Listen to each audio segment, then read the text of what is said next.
बिस्मिल्लाहिर्रहमानिर्रहीम, अस्सलामु अलैकुम एंड गुड मॉर्निंग पाकिस्तान। आप देख रहे हैं रोही एट 10 और मैं हूं आपका मेज़बान तिहाम आज़म। नाज़रीन, उम्मीद करते हैं कि आपके दिन का आगाज़ जो है वो अच्छा हुआ होगा। नाज़रीन, आज के प्रोग्राम में हमने बात करनी है हमारी किडनी हेल्थ के हवाले से। हम ज़रा सर्दियों में क्योंकि पानी का इस्तेमाल बहुत कम कर रहे होते हैं, इसकी वजह से कहा जाता है कि आपकी किडनी पे एक काफ़ी जो है वो डेट्रीमेंटल इफ़ेक्ट होता है इस चीज़ का। दीगर भी सर्दियों में कुछ किडनी के अमराज जो हैं वो बढ़ जाते हैं। इस हवाले से तफसीलन गुफ्तगू करने के लिए हमारे साथ मौजूद हैं प्रोफेसर डॉक्टर सलमान लशारी, जो कि रजिस्ट्रार हैं नेफ्रोलॉजी डिपार्टमेंट में निश्तर हॉस्पिटल मुल्तान में। तो इनसे इस हवाले से तफसीलन गुफ्तगू करेंगे। अस्सलाम वालेकुम sir, welcome to the show. वालेकुम सलाम। कैसे हैं सर आप? ठीक हैं? अल्हम्दुलिल्लाह, आप ठीक हैं? आपको बुलाने का भी शुक्रिया और मुझे अच्छा लगता है आपका प्रोग्राम मैं देखता रहता हूँ। ख़ासतौर पर जो आपने हेल्थ सेगमेंट शुरू किया है, ये एक आगाही के लिए बहुत ही ज़रूरी है, ख़ासतौर पर जो अब दौर चल रहा है उसके लिए बड़ा ही थैंक यू सो आपका मच शुक्रिया। Sir. Thank you so much doctor for coming on the show. नाज़रीन, इनके साथ हमारे साथ मौजूद हैं गौहर रहमान, जो कि सीनियर रिपोर्टर हैं रोही टीवी के। मुल्तान के जितने भी डेवलपमेंट सेक्टर के डेवलपमेंट प्रोजेक्ट्स हैं उस हवाले से जो है वो काम करते रहते हैं। नई से नई ख़बरें जो है वो ब्रेक करते हैं। अगर मैं पिछले हफ्ते की बात करूं तो तकरीबन 50 से ज़्यादा जो है वो नई जो है वो न्यूज़ को जो है वो इन्होंने ब्रेक किया है। तो इस हवाले से तफसीलन जो है वो मुल्तान के जितने भी डेवलपमेंट प्रोजेक्ट्स हैं उस हवाले से आज गुफ्तगू करेंगे। अस्सलाम वालेकुम गौहर, वेलकम टू द वालेकुम शो। अस्सलाम तिहामा, बहुत शुक्रिया। एक तो जो आप इंट्रोडक्शन देते हैं ना, फिर उसके बाद हमारा काम और ज़्यादा बढ़ जाता है क्योंकि आपने 50 कही है तो इसका मतलब अगले महीने हमारा जो टास्क होगा वो 60-70 का हो भाई, जाएगा। ये मैं इसलिए नहीं कहता कि अफसरान जो सुन रहे हैं वो इन पे कुछ ज़्यादा, प्रोड्यूसर साहब या जितने भी हमारे डेस्क पे हजरात बैठे हैं वो इन पे ज़रा ज़्यादा बोर्ड डालना शुरू करते हैं। ये इसलिए कहा जाता है कि मेहनत कर रहे हैं हमारे सीनियर रिपोर्टर जो हैं, वो नई से नई जो खबरें जो ब्रेक करते हैं उनमें गौहर साहब मुल्तान में कुछ जो चंद रिपोर्टर्स बिल्कुल हैं उसमें कोशिश आपका नाम होती है है। लोगों के जो मसाइल हैं वो हम हुकाम बाला तक पहुँचाएँ, इंतज़ामिया तक पहुँचाएँ, और लोग बड़ी उम्मीद के साथ आपका प्रोग्राम भी देखते हैं और हमारे साथ भी राब्ते में रहते हैं, रुजू करते हैं। तो काम मकसद यही है, आपका भी हो या हमारा हो या हमारे पूरे इदारे का हो, कि लोगों के मसाइल जो है साउथ पंजाब का जो ये बेल्ट है इसके मसाइल हैं वो लाहौर तक पहुँचाए जाएँ, इस्लामाबाद तक पहुँचाए जाएँ, जहाँ तक लोगों की आवाज़ नहीं जाती। हेल्थ के मसाइल हों, इंतज़ामी मसाइल हों, करप्शन जैसे मामलात हों, क्योंकि हम बड़े डिस्टेंस पर मौजूद हैं इस्लामाबाद और लाहौर से, और इंतज़ामिया आपको पता है जो भी फ़ैसले होते हैं वो लाहौर और इस्लामाबाद से किए जाते हैं आज भी जनूबी पंजाब में। और ये 21वीं सदी चल रही है और आप सोच अंदाज़ा लगा सकते हैं कि उस फ़ैसले को जो इस्लामाबाद या लाहौर से बैठकर लिया जाएगा वो यहाँ की आवाम के लिए, अगर उनकी ओपिनियन ही मौजूद ना हो, अगर उनकी राय ही मौजूद ना हो, तो फिर वो कितना मुश्किल हो जाता है। डॉक्टर, मैं आपसे आगाज़ करना चाहूँगा। सर्दियों में कहा जाता है कि हम लोगों की जो है वो किडनी की हेल्थ जो है वो काफ़ी खासी इम्पैक्ट होती है। इसकी वजह क्या है, या ये कोई मिथ है कि ओवरऑल हमें जो है वो ओवर द ईयर हमें जो है वो अपनी किडनी के हेल्थ का जो है वो ख्याल रखना चाहिए, ख़ास तौर पर विंटर्स में नहीं इसका ख्याल रखना चाहिए? बेसिकली इसका ना हमें बेसिक्स जब गुर्दे की पता होगी तो हमें उससे होगा। ये मिथ नहीं है, यकीनन गुर्दों पर असर होता है सर्दियों में, ख़ास तौर पर प्यास क्योंकि लोग कम लगती है, पानी कम पीते हैं। दरअसल बात यह है कि बुनियादी तौर पर जो हमारे गुर्दे हैं उनका काम है कि जितना भी हमारा खून होता है उसको फ़िल्टर करते हैं। अब फिल्ट्रेशन के बाद उसको सफाई करते हैं और उससे जो हमारी अच्छी चीज़ें हैं, पानी है, नमकियात है, उसको जज़्ब कर लिया जाता है दोबारा ठीक है। खून के अंदर, और बाकी जितनी भी जहरीली चीज़ें हैं वो छोटे पेशाब के ज़रिए निकल जाते हैं गुर्दों के ठीक है। ज़रिए। अब मसला इसमें ये आ जाता है कि जब भी हम पानी कम पीते हैं, ख़ास तौर पर फिर सर्दियों की बात कर लें, तो उसमें जो गुर्दा है वो चूँकि इसके बहुत सारे काम हैं, उसमें से एक काम ये भी है कि इसने ये देखना है कि पानी अगर जिस्म के अंदर कम है तो इसने अपनी मदद से पानी को ज़्यादा जिस्म के अंदर ज़्यादा रखना है। ओके। अब फिर जब हम पानी नहीं पीते तो उसमें ये पानी जज़्ब ज़्यादा करता है गुर्दा, इसी तरह से फिर नमकियात भी जज़्ब हो जाती हैं। ये तमाम चीज़ें फिर किडनी को स्ट्रेस आउट कर देती हैं। ओके। तो इसका तरीका ही यही है कि जो भी हमारे ख़ास पर जो भी लोग हैं, ख़ास पर सर्दियों में प्यास यकीनन कम लगती है, लेकिन जो जिस्म को पानी की ज़रूरत है वो कम नहीं होती, उसको जिस्म को उतनी ही ज़रूरत होती है जितनी गर्मियों में होती है। अच्छा, इसकी लोग जो है वो ये तवज्जो पेश करते हैं कि हम जी कॉफ़ी पी रहे हैं, हम चाय पी रहे हैं, इसमें जो है वाटर कंटेंट है, हम दूध पी रहे हैं, तो हमारा जो डेली नीड है वाटर की वो वहाँ से हम पूरी कर लेते हैं दीगर मशरूबात पी के। तो इस तरह का सही है? देखिए, पहली बात तो ये है कि हर मशरूबात जो डिफरेंट आजकल हैं, ख़ास तौर पर कोल्ड ड्रिंक्स, वो तो वैसे ही नुकसानदेह हैं। ठीक वो है। ना सिर्फ गुर्दे के लिए बल्कि ओवरऑल जो जिस्म के तमाम आर्गन जितने भी हमारे हैं, चाहे आप कार्डियोलॉजी से बात करें, जितने हम लोगों से बात करें, बहुत सारे जो मैदे वाले डॉक्टर्स हैं या बट उसमें तमाम जो हमारी कॉफ़ी है चाहे ज़्यादा पीने हैं, उससे यकीनन शायद वो पानी का कंटेंट तो उसमें हो लेकिन उसका नुकसान बहुत ज़्यादा है। तो जो पानी की कमी है वो पानी ही पूरी कर सकता है, और बेहतर ही ये है कि जो आप ड्रिंक्स हैं इनसे अवॉइड करें और पानी की कमी को पूरा करें। और कम अज़ कम, चाहे सर्दियों में है, चाहे आपको प्यास लगे या ना लगे, आपने कम अज़ कम 6 से 8 गिलास जो पानी है वो कम अज़ कम रोज़ाना पीना ही है। ठीक है। अच्छा, जब हम पानी के कंटेंट की बात करते हैं कि आपने पानी इतना पीना है, कुछ लोग माप लेते हैं कि हमने 1.5 लीटर पानी पिया, 2 लीटर पानी पिया, अंदाज़ा किस तरह होगा? बॉडी हमें किस तरह इंडिकेट करेगी कि आप हाइड्रेटेड हैं? क्या कुछ कहा जाता है कि यूरिन के कलर से आपको पता चल जाएगा, लाइटिश येलो है या प्योर वाइट है, तो आप उससे अंदाज़ा लगा सकते हैं, तो वो बताइएगा। जी बिल्कुल, हम बहुत सारी चीज़ों से अंदाज़ा लगा सकते हैं। जैसे कि अगर किसी के घर में पेशेंट है ख़ास तौर पर, तो अगर उनकी जो हम यूजुअली आप देखते होंगे कि हम जब भी किसी का एग्जामिनेशन करते हैं, डॉक्टर तो अक्सर कहते हैं कि ज़ुबान दिखाएं। तो बेसिकली अगर किसी की ज़ुबान जो है या टंग जो ड्राई है, तो इसका मतलब उसको पानी की कमी है। इस तरह हमारी स्किन में भी टर्जिडिटी होती है, वो भी अगर लॉस हो जाती है तो इसका मतलब है वो भी पानी की कमी है। इस तरह बिल्कुल आपने सही बात की कि जो हमारे छोटे पेशाब का, यूरिन का जो कलर है, उससे हम अंदाज़ा लगा सकते हैं कि हमारे जिस्म में अगर पानी की कमी है या पानी नॉर्मल मिकदार में। तो इसका अगर जो कलर है वो हल्का है, लाइट येलो है, तो इसका मतलब आप में पानी की कमी नहीं है और ये नॉर्मल है, ठीक है। लेकिन अगर यही कलर ज़्यादा गहरा हो जाए, यानी डार्क येलो हो जाए, तो इसका यही मतलब है कि पानी की कमी है और आपको पानी पीना चाहिए। ठीक है। अच्छा, कब जो है वो हमें अंदाज़ा होना शुरू हो जाता है? अर्ली सिम्टम्स अगर हम बात करें कि अब आपकी किडनी जो है वो स्ट्रेन का शिकार है या आपको फ़ौरन जो है वो डॉक्टर के पास जाना चाहिए, तो वो अर्ली साइंस क्या होंगे, रेड फ्लैग्स अगर हम बात करें तो? जी बिल्कुल, असल में वैसे तो काफ़ी ज़्यादा हैं, ज़ाहिर बात है, एक गुर्दा, फिर उसमें स्पेशलिटी और काफ़ी सारी चीज़ें हैं। लेकिन अगर जो भी कोई ख़ास तौर पर 4-5 अलामात ऐसी हैं कि जिनको अगर आप बाकायदगी से देखते रहें और अगर वो आना शुरू हो जाएँ, तो आप उस स्टेज पे चले जाएँ, तो वो काफ़ी हद तक हम डायग्नोसिस भी बेहतर हो सकती है। और फिर ज़ाहिर बात है, जब डायग्नोसिस अर्ली हो जाएगी तो प्रॉम्प्ट जो ट्रीटमेंट है ना वो भी स्टार्ट हो सकती है। उसमें ये है कि जैसे हमने पहले भी बात की कि अगर आपके पेशाब का जो है ना वो मिकदार देखते रहें, अगर पेशाब के में जो मिकदार है पेशाब की वो कम आना शुरू हो जाती है, या इसी तरह पेशाब में खून आना शुरू हो जाता है, या आपके जिस्म में सूजन जो है ना वो शुरू हो जाती है, या ब्लड प्रेशर जो है ना वो बार बार हाई रहता है, तो ये 4 अलामात ऐसी हैं कि जिसके ऊपर आपको फ़ौरन जो है ना डॉक्टर से रुजू करनी चाहिए। और इस अलामात पे वो आपके मज़ीद जो गुर्दों के खून के टेस्ट हैं, छोटे पेशाब का जो टेस्ट है, इसी तरह अल्ट्रासाउंड है, वो करेंगे। और इससे हमें यह है कि हमें अर्ली जो है ना उसकी डायग्नोसिस भी हो जाएगी, और इस स्टेज पे जो हमें तशख़ीस हो जाएगी उसका इलाज आसान है, बजाय जाए कि खुदा न खासा आप इन जो जितनी भी अलामात इनको आप इतना ईजी लें, आम सा मसला समझें और बाद में ये गुर्दों की दायमी बीमारी में कन्वर्ट हो जाए। अच्छा डॉक्टर, पथरी का भी इसको कोरिलेट किया जाता है कि जब हम पानी पे कम पी रहे हैं तो लाजमी तौर पे आपको जो है वो पथरी होने का खतरा होता है। सिर्फ पानी कम पीना एक वजह है या बाकी भी कोई वजह हो सकती है पथरी के हवाले से? अच्छा जी, एक तो वजह ज़रूर बिल्कुल ऐसी ही है, ये हमारे पहले सवाल से ही मुताल्लिक़ है, चूँकि जब हम पानी कम पीते हैं तो वही जैसे मैंने समझाया था मैं कहीं कि जो गुर्दे हैं उनको स्ट्रेस में चले जाते हैं। एक वजह पानी कम पीना ज़रूर है, लेकिन ये सिर्फ एक वजह है। उसके अलावा नमक का ज़्यादा इस्तेमाल है, चाय का ज़्यादा इस्तेमाल है, काफ़ी लोग ज़्यादा पीते हैं, कोल्ड ड्रिंक्स बहुत ज़्यादा पीते हैं, और फिर कुछ हैं जैसे कि हमारे जो उसमें जीन आती हैं वो हमारे कंट्रोल में नहीं है, फैमिली हिस्ट्री मैटर करती है। इन तमाम सूरत हाल में फिर इन लोगों को गुर्दों में जो पथरियाँ बनने का ज़्यादा चांस होता है।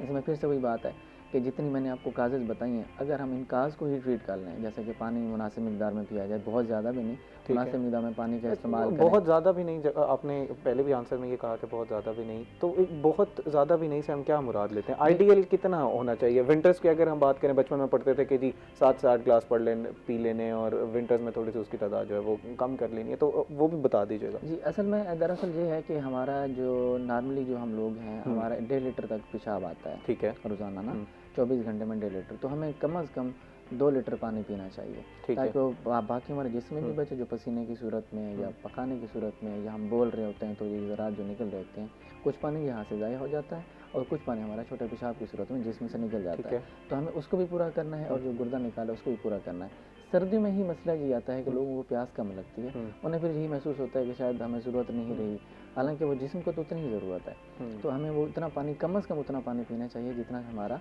गुर्दा निकाल रहा है, ना उससे ज़्यादा हो ना उससे कम हो। ज़्यादा से ज़्यादा बात नुकसान हो जाना है, जो जिनके गुर्दे ठीक हैं वो तो यकीनन उसको उतनी ज़्यादा अमाउंट में निकाल देते हैं, लेकिन खुदा न खासा किसी को शुगर है या किसी को गुर्दों का मसला चल रहा है, तो फिर यही पानी जिसमें जमा हो जाएगा, गुर्दों की जो सलाहियत है निकालने की वो कम हो जाएगी, और फिर वो सांस के मसले जिसमें सोजा वो शुरू हो जाएगा। ठीक है डॉक्टर, इस वक्त हमारे साथ एक कॉलर लाइन पर मौजूद हैं। जी अस्सलाम वालेकुम, अपना नाम बताइएगा और सवाल कीजिएगा।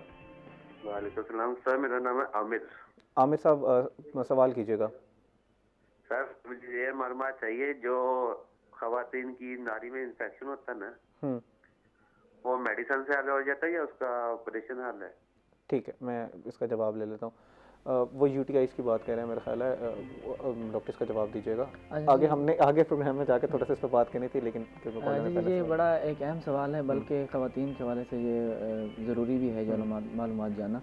जो ख़वातीन हैं उनकी जो एनाटमी है ना, जो जी। जिस्मानी साख्त है, वो दरअसल उसकी वजह से भी यूटीआई होता है कि उसमें जो जरासीम है, जो बैक्टीरियाज़ हैं, वो छोटे पेशाब की नाली में और फिर मसाने में और फिर छोटे उसमें जाना ज़रा आसान रास्ता है। ठीक है। इस वजह से मसला ये होता है, और ये सिर्फ एक काज है। दूसरा मसला है कि ख़वातीन अपना पेशाब ज़्यादा देर तक रोक के रखती हैं। जैसे कि ख़वातीन घर के काम काज में मसरूफ़ होंगी तो वो यूरिन नहीं करने जाएंगी, या वो मार्केट गई हुई हैं या कहीं पे शॉपिंग मॉल में हैं, तो वहाँ ज़ाहिर बात है ओवरऑल जो मुनासिब हाइजीन वाशरूम की ना होने की वजह से या किसी भी वजह से बहरहाल वो नहीं जाती। जब भी कोई भी हो, वो ख़वातीन हो जो मर्द हों, जब हम छोटे पेशाब को ज़्यादा देर तक रोक के रखेंगे तो वो जो बैक्टीरिया उसको ग्रोथ करने में मदद मिलती है। जब ये ग्रोथ उसकी ज़्यादा हो जाएगी तो ज़ाहिर बात है फिर उनमें जो चांस है उसमें यूटीआई का, और उसके बाद ज़ाहिर बात अगर यही मज़ीद गुर्दे में चला जाता है तो वहाँ पे भी इन्फेक्शन ज़्यादा फैल सकता है। तो यही है, अगेन पानी मुनासिब मिकदार में पिएँ, और दूसरा ये है कि जो सफाई का बहुत ख़ास ख्याल रखें। फिर लोग अपने वक्त पे यूरिनेशन करें। आप अपने जब आपको आया हुआ है तो आप उसको रोकने की ज़रूरत नहीं है। और ख़ास तौर पर सॉरी तो ख़ास तौर पर जो लोग शुगर वाले पेशेंट्स हैं, उनमें चूँकि ये इन्फेक्शन का चांस ज़्यादा होता है, तो वो अपनी शुगर कंट्रोल करें। अच्छा डॉक्टर, जब ये कहा जाता है कि आप अपने यूरिन को वक्त पे करें, कुछ लोग ये एक्सरसाइज करते हैं कि हम थोड़ी देर जो है ब्लैडर को थोड़ा सा स्ट्रेच करें ताकि किसी ऐसी ट्रेन करते जाएं उस, क्योंकि मसल है वो, तो जब हमें कभी ज़रूरत पड़ सकती है तो हमारा वो मसल ट्रेन रहे। तो वो टेक्निक जो है वो मिथ है या नहीं करना चाहिए, या कर सकते हैं उस तरह के एक्सरसाइज? देखिए हमारी जो बॉडी है ना, वो नेचुरली ही अल्लाह ताला ने बड़ी खूबसूरत बनाई है, और वो उसके मुताबिक ही चल रही होती है एज के साथ साथ, और ओवरऑल हमारी गर्मियों में सर्दियों में। और हमें हमारी सलाहियत ही है कि हमारा जो मसाना है उसकी एक अपनी सलाहियत है कि वो सॉरी वो उसको कुछ टाइम के लिए तो ठहरा सकता है, लेकिन फिर आपके जब आप उनको ज़्यादा करेंगे, दिस इज़ नॉट ट्रेनिंग, वो आपके वो अगेन उस पर स्ट्रेस आना शुरू हो जाएगा, आपका वैल कमज़ोर होना शुरू हो जाएगा। और सबसे बड़ी बुरी बात है, एक गुर्दा ने अपने जहर निकाल के मसाने में डाल दिया, अब आप उसको निकाल लें, अच्छी चीज़ तो है नहीं ना कि आप उसको सेफ रखें, तो आप उसको निकालें, और ताकि जो बैक्टीरियाज उनकी ग्रोथ ना हो। ठीक है। अच्छा डॉक्टर, मैं ज़रा क्योंकि गौहर साहब की तरफ भी जाना है, फ्रीक्वेंट यूरिनेशन पे हमने बात करनी है। इसी के अलावा जो बॉडी बिल्डर हजरात क्रिएटिनिन का इस्तेमाल करते हैं, क्रिएटिन का इस्तेमाल करते हैं, प्रोटीन पाउडर्स का इस्तेमाल करते हैं, उसका भी इम्पैक्ट हमने देखना है कि किडनी पे क्या होता है। गौहर साहब, जो है इस वक्त मुल्तान एवेन्यू का आगाज़ कर दिया गया, बहुत बड़ा मुल्तान का डेवलपमेंट प्रोजेक्ट समझा जा रहा है, उसकी क्या तफसीलात हैं और किस तरह का जो है वो वहाँ पर इकदाम उठाए जाएंगे, क्या क्या सहूलियात दी जाएंगी आम शहरियों को? बिल्कुल, ये बड़ा एक प्रोजेक्ट है। कमिश्नर मुल्तान आमिर करीम खान का ये फ्लैगशिप प्रोग्राम है, और ये वाहिद कमिश्नर है मुल्तान के जो इस तरह के प्रोजेक्ट्स को लेकर चल रहे हैं। शहर की ब्यूटिफिकेशन को लेकर बड़े संजीदा दिखाई देते हैं। आप मुल्तान को अगर दूसरे शहरों से कंपेयर करें, लाहौर, इस्लामाबाद और जो अदर शहर हैं, वहाँ पे यहाँ पे आप इंफ्रास्ट्रक्चर जो है ना ब्यूटिफिकेशन के हवाले से आपको बड़ा कम नज़र आता था। लेकिन आपने पिछले जो है वो पिछले 6 माह में 8 माह में यहाँ पे इंफ्रास्ट्रक्चर डेवलप होते हुए देखा होगा। हम जहाँ पर मौजूद हैं, यही हमारे साथ वाला चौक आप देख लें तो ये भी डेवलप किया गया है। ये चौक चौराहे जो हैं ये किसी शहर की पहचान होते हैं, आइडेंटिटी होते हैं, और ख़ूबसूरत जो किस्म की आप इमारतें बनाएं और उन चौक को डेवलप करें, ये भी एक कमिश्नर मुल्तान का एक प्रोजेक्ट है। और आपने ये देखा कि मुल्तान के तकरीबन 8 से 10 के करीब जो चौक्स हैं उन्हें बनाया गौर साहब, इस बात को यहीं से कंटिन्यू कीजिएगा। नाज़रीन, इस वक्त तो एक ब्रेक का, ब्रेक के बाद हम उस बात को यहीं से कंटिन्यू करेंगे। So we will be right back.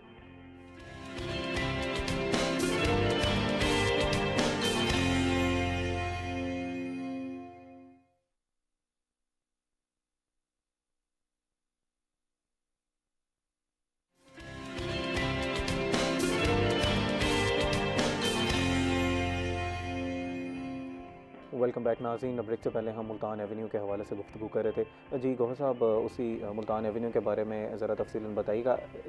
Multan Avenue पे जाने से पहले नाज़रीन, इस वक्त हमारे साथ एक कॉलर लाइन पर मौजूद हैं। जी अस्सलाम वालेकुम, अपना नाम बताइएगा और सवाल कीजिएगा। जी अस्सलाम वालेकुम। हेलो, सलाम अलैकुम। वालेकुम अस्सलाम जी, अपना सवाल कीजिएगा। मेरा नाम आशिक हुसैन है जी। शुजाबाद जलालपुर कस्बा मीरा मौला, वहाँ से बात कर रहा हूँ। मेरी उम्र 67 साल है जी आशिक साहब, बार बार पेशाब होता है, छोटा पेशाब बार बार आता है, इतना इतना तंग करते हैं, बाद कपड़े भी खराब हो जाते हैं। ठीक। 6 महीने हो गए हैं इसको कम से कम। डॉक्टर के पास भी गया, यूरिक एसिड भी नहीं आए, शुगर भी नहीं है। ओके इसका कोई हल बता दें डॉक्टर साहब, मेहरबानी होगी। जी डॉक्टर साहब, वो फ्रीक्वेंट यूरिनेशन की बात कर रहे थे जो हमने अभी आगे बात करनी थी, लेकिन क्योंकि कॉलर का सवाल आ गया तो मैं चाहूँगा इसका जवाब दे दीजिएगा। जी जी बिल्कुल, ये भी जो बेसिकली आपने यूटीआई कह दिया, ये जो भी हमारे पेशेंट्स होते हैं उनमें ये अर्ली जो खासतौर पर जो उनकी एज थी वो ज़्यादा थी, इसमें प्रोस्टेट ग्लैंड की जो स्वेलिंग है ना वो ज़्यादा, जिसे हम बिनाइन प्रोस्टेटिक हाइपरप्लेजिया भी कहते हैं। ओके तो ये चंद अलामात में से जो अर्ली अलामात है ना जो हमारे यूरिनरी ट्रैक्ट इन्फेक्शन की, उनमें से एक अलामत है ये। उसका तरीका ये है कि जो पेशेंट उन्होंने वेट किया मेरे ख्याल में 6 मंथ तो काफ़ी ज़्यादा है, इन्हें जो है ना वो अर्ली जाना चाहिए, डॉक्टर साहब के पास जाना चाहिए जो भी इनके करीबी हैं नेफ्रोलॉजिस्ट के पास।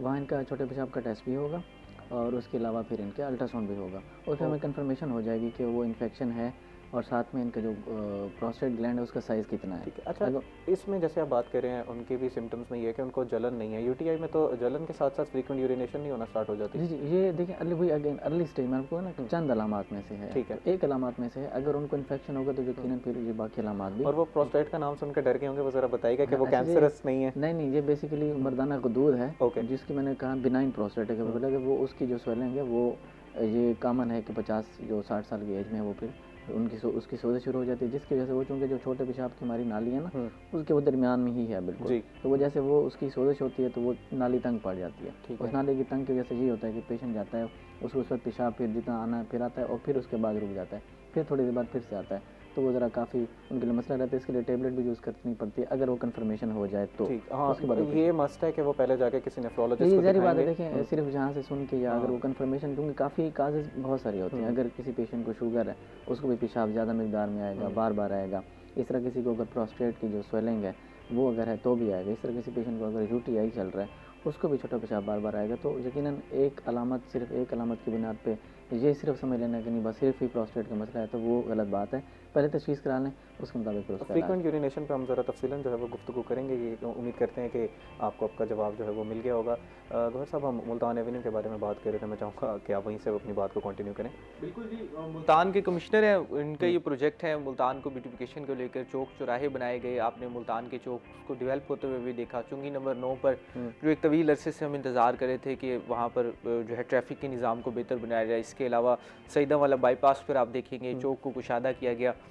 ये भी एक ऐसा ही प्रोजेक्ट है मुल्तान एवेन्यू का, जो सईदा वाला बाईपास से शुरू होगा और 9 किलोमीटर का तवील ये एक रोड है जो सहू चौक तक जाता है। ये नए शहर की जानिब एक सफ़र है। ये एक अच्छा इनिशिएटिव इस तरह से है कि शहर की आबादी जिस तरह से बढ़ रही है और मुल्तान जिस तरह से अहमियत इख्तियार करता जा रहा है पूरे साउथ पंजाब में, और आइंदा जिस तरह से बात हो रही है 28वीं तरमीम की कि 28वीं तरमीम के ज़रिए सूबे बनाए जाएंगे, तो आप जब भी सूबों की बात होगी तो पहला सूबा जो बनेगा वो जनूबी पंजाब बनेगा और उसको मुल्तान यहाँ से लीड करता हुआ दिखाई देगा, क्योंकि मुल्तान के पास ऐसा इंफ्रास्ट्रक्चर है और उसी प्लान के तहत हुकूमत आप देख रही है कि उसी रोड के ऊपर हम देखते हैं कि जनूबी पंजाब सेक्रेटेरिएट भी बनाया गया है और मुल्तान का एक आइकॉनिक रोड वो बनने जा रहा है। मुल्तान का सईदा वाला बाईपास से ऑन वर्ड आप देखेंगे सहू चौक की जानिब ये जो जाता है। सुना जा रहा है कि कोई पार्किंग भी दी जाएगी, कुछ ब्यूटिफिकेशन, कुछ पौधे शौधे लगाए जा रहे हैं, कुछ मॉल्स की तरफ भी ध्यान दिया जा रहा है कि कुछ जो वहाँ पर जो बिजनेसेस आ रहे हैं उनको ज़रा सपोर्ट किया जाए, उनको जो है वो सहूलियात दी जाए। तो वो उन सहूलियात के बारे में ब्रीफली बताइए। 9 किलोमीटर का ये तवील रोड है। ठीक है। 9 किलोमीटर के अंदर जो है ये 2 अरब 80 करोड़ रुपए की जो है लागत इसके ऊपर आएगी। इसके ऊपर डबल कैरिज रोड बनाया जाएगा। हमारे यहाँ पे इस चीज़ की बड़ी कमी दिखाई देती है, डबल कैरिज रोड नहीं है। और इसके लिए ब्यूटिफिकेशन के लिए ये किया जाएगा कि इसके साथ जो है ग्रीन बेल्ट्स बनाए जाएंगे। ग्रीन बेल्ट्स भी हमारे पास यहाँ पर मुल्तान में उस तरह से मौजूद नहीं है। पार्किंग के लिए अलहदा से इंतज़ाम किया जाएगा। आप ये देख रहे होंगे कि नया शहर जब से वो उस तरफ रुख हो रहा है, शहर का DHA की जानिब हो रहा है, तो शहर के रुख एक उस साइड पर निकल पड़ा है। तो ये अगले जो है 50 साल की प्लानिंग, 100 साल की प्लानिंग की जा रही है और इसके तहत ये मंसूबा होगा। जहाँ पर हम डेवलपमेंट प्रोजेक्ट्स की बात करें, मुल्तान एवेन्यू जैसे डिफरेंट आपने चौक्स की बात की, वहीं पर निस्तर हॉस्पिटल में वेस्कुलर सर्जरी का आपने एक खबर भी ब्रेक की कि वहाँ पर कुछ जो है वो इकदाम नहीं उठाए जा रहे, वहाँ पर कमी है इस शोबे की, तो उस हवाले से भी तफसील बताइएगा। लेकिन इस वक्त हमारे साथ एक कॉलर लाइन पर मौजूद हैं। जी अस्सलाम वालेकुम, अपना नाम बताइएगा और सवाल कीजिएगा। जी अस्सलाम वालेकुम। अस्सलाम वालेकुम। जी वालेकुम अस्सलाम, अपना नाम बताइएगा और सवाल कीजिएगा। मेरा नाम मोहम्मद सादिक है, मुल्तान से बोल रहा हूँ, दौलत गेट से। जी सवाल मेरा यह है, मुझे जो है ना जी हार्ट का प्रॉब्लम है, क्रिस्टीनिया मेरा बढ़ा हुआ 2.4। ठीक है। तो एंजियोग्राफी वो करने रहे, तो इसके मुताबिक मैंने शुगर मेरी कंट्रोल में है। आज से तकरीबन 12-14 साल पहले शुगर की शिकायत हुई थी, तो फिर अब मैं मेडिसिन ले रहा हूँ डापा 10 मिलीग्राम की। ठीक है। तो मुझे जो है ना ये उसका पूरा हार्ट वाला मसला बना हुआ, तो क्राइटेरिया मेरा कम हो जाए, मैं इस सिलसिले में कुछ बात करना चाहता हूँ। जी डॉक्टर साहब जवाब दीजिएगा। जी बेसिकली ये है कि इनको जो मसला है, अगर तो वो क्रेटिनिन हमें ना लेवल देखना होता है कि जो पेशेंट जो दायमी बीमारी में हो, अगर किसी पेशेंट को शुगर काफ़ी अर्से से वो अनकंट्रोल हो या हाइपरटेंशन हो वो अनकंट्रोल हो, तो उसके बाद वो गुर्दों पर असर शुरू हो जाता है। 10 साल बाद, अगर खासतौर पर 10-15 साल बाद जो मरीज़ हैं शुगर के, अगर वो अनकंट्रोल रहे तो उनके ऊपर गुर्दों पे असर होना शुरू हो जाता है और फिर उनकी क्रेटिनिन यकीनन बढ़ती रहती है। तो इसमें हम मवाजना ये करते हैं कि जो इन पेशेंट्स की जो क्रेटिनिन है वो फिर बिल्कुल नॉर्मल की तरफ जाती ही नहीं है। हमने उनकी बेस लाइन करवानी होती है कि अगर जो इनकी कह लें या इन्होंने बताया नहीं मैं भी तफसीलन, अगर ये जैसे ही किसी भी मरीज़ को जो शुगर हो तो उनको चाहिए ये कि वो कम से कम 6 महीने बाद, ना सही तो साल बाद सही, अपने गुर्दों का भी टेस्ट कराएं और छोटे पेशाब का भी टेस्ट करें कि उसमें प्रोटीन तो लीक नहीं हो रही। तो उससे हमें ये अंदाज़ा होता है कि हम अर्ली स्टेज में ही उस बीमारी को पकड़ लेते हैं और उसका हम इलाज शुरू कर देते हैं। लेकिन जब वो अनफॉर्चुनेटली नहीं कराते तो फिर गुर्दों की दायमी बीमारी की तरफ कन्वर्ट, इसका ये मतलब नहीं कि डायलिसिस की तरफ जाते हैं, लेकिन वो उस स्टेज पे चले जाते हैं जहाँ फिर वो जो उनकी क्रेटिनिन है वो फिर नॉर्मल नहीं रहती। तो हमने बेसिकली उस बेस लाइन जो क्रेटिनिन एक फ़िक्स कर दी होती है उससे हम फिर मवाजना करते हैं कि साल बाद वो कितना बढ़ी है। तो इसमें भी ये है कि अगर इन्होंने एंजियोग्राफी का वो सवाल पूछ रहे थे कि उन्होंने करवानी है तो वो बढ़ी हुई है, तो उसमें सिचुएशन ये है कि हमें तो पहले तो इनकी बेसलाइन क्रेटिनिन मालूम होनी चाहिए थी, वो नॉर्मल तो होगी ही नहीं क्योंकि काफ़ी अर्से से डायबिटिक है, तो लेकिन इनकी क्रेटिनिन वैसे ही डिरेंज होगी। अब खैर में भी उनकी अचानक बढ़ी हो तो उसमें भी हमें काजेज़ देखने पड़ते हैं कि अब अचानक बढ़ने की कोई रीज़न तो नहीं है। क्या इन्होंने पानी कम पिया है, क्या रिसेंटली इनकी शुगर बहुत ज़्यादा अनकंट्रोल तो नहीं हो गई थी, क्या खुदा न खासा दोबारा दिल का कोई ऐसा मसला तो नहीं हुआ जिसने गुर्दों पे भी असर किया हो, या इन्होंने पानी कम पिया हो, या हो सकता है कि जो कोई इनको ब्लीडिंग हुई हो, एक्सीडेंट हुआ हो। तो हमने बहुत सारी कागज़ देखनी होती हैं। और अगर एंजियोग्राफी करानी है, क्योंकि हमने ड्रग्स जो है वो देनी होती है, उन्होंने डॉक्टर से मशवरा लिया होगा या इन्हें पता है तो बहुत अच्छी बात है। हमारी बहुत सारी जो ड्रग्स हैं, काफ़ी ज़्यादा ड्रग्स हैं, वो जिगर के थ्रू और बाकी सारे रीनल एक्सक्रीशन उनकी होती है। ये जो दवाइयाँ ऐसे ही इस्तेमाल की जाती हैं, हकीमों की दवाइयाँ शुरू कर दी जाती हैं, या होम्योपैथी वाली दवाएँ, वो गुर्दे पे बड़ा असर करती हैं। इस तरह एंजियोग्राफी में जो हम दवाई देते हैं, डाई डाली जाती है, वो भी गुर्दों पे असर करती है। ओके। तो उसमें तरीका ये होता है कि जो हम उस पर लिख पे देते होते हैं कि अगर किसी की बहुत ज़्यादा ज़रूरी है, अगर तो कोई ऐसा पेशेंट है जिसको अचानक ही उसको और कोई मसला नहीं है और क्रेटिनिन अचानक से ऊपर चले गए, फिर तो उस क्रेटिनिन को पहले काम करना चाहिए और उसके बाद टेस्ट कराना चाहिए, क्योंकि पहले ही गुर्दे पे कमज़ोर हुआ पड़ा है। और अगर आप उस पर अचानक ही कोई और डाई डाल देंगे जो उसको नुकसान देती है, तो यकीनन वो फिर उसके गुर्दे मुश्किल ख़राब हो जाएंगे। इस सिचुएशन में ये होता है कि हमारे पास जो डाई हैं वो भी डिफरेंट आ रही होती हैं, हाइपोऑस्मोलर होती हैं, आइसोऑस्मोलर होती हैं, तो उनकी जो मरकबात हैं वो बराबर कर दी जाती हैं। और दूसरा ये होता है कि फिर हम टेस्ट से पहले और टेस्ट के फ़ौरन बाद जो हमारी एक इंजेक्शन है नॉर्मल स्टेरॉइड ड्रिप होती है, हम उसको चला देते हैं पेशेंट्स को, और फिर उसके दूसरे दिन हम दोबारा वो गुर्दों का टेस्ट कराते हैं। तो वो जो डाई का असर है वो फिर कम से कम हो जाता है। ठीक है। इससे जो है कि वो बचा जा सकता है, बजाय कि वो उस पर गुर्दे पे असर करे। ठीक हो गया। नाज़रीन, उम्मीद करते हैं कि उनके कॉलर को जो है वो अपना जवाब मिल गया होगा। इस वक्त हुआ एक ब्रेक का। ब्रेक के बाद हम अपने मुल्तान के जो डेवलपमेंट प्रोजेक्ट्स हैं उधर से भी बात को जो है वो कंटिन्यू करेंगे। So we will be right back.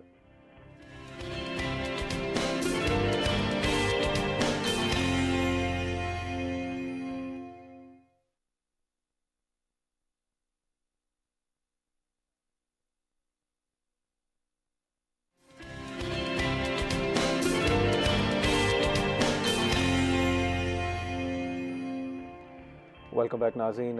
Break से पहले जो हैं बात कर रहे थे किडनी के हवाले से।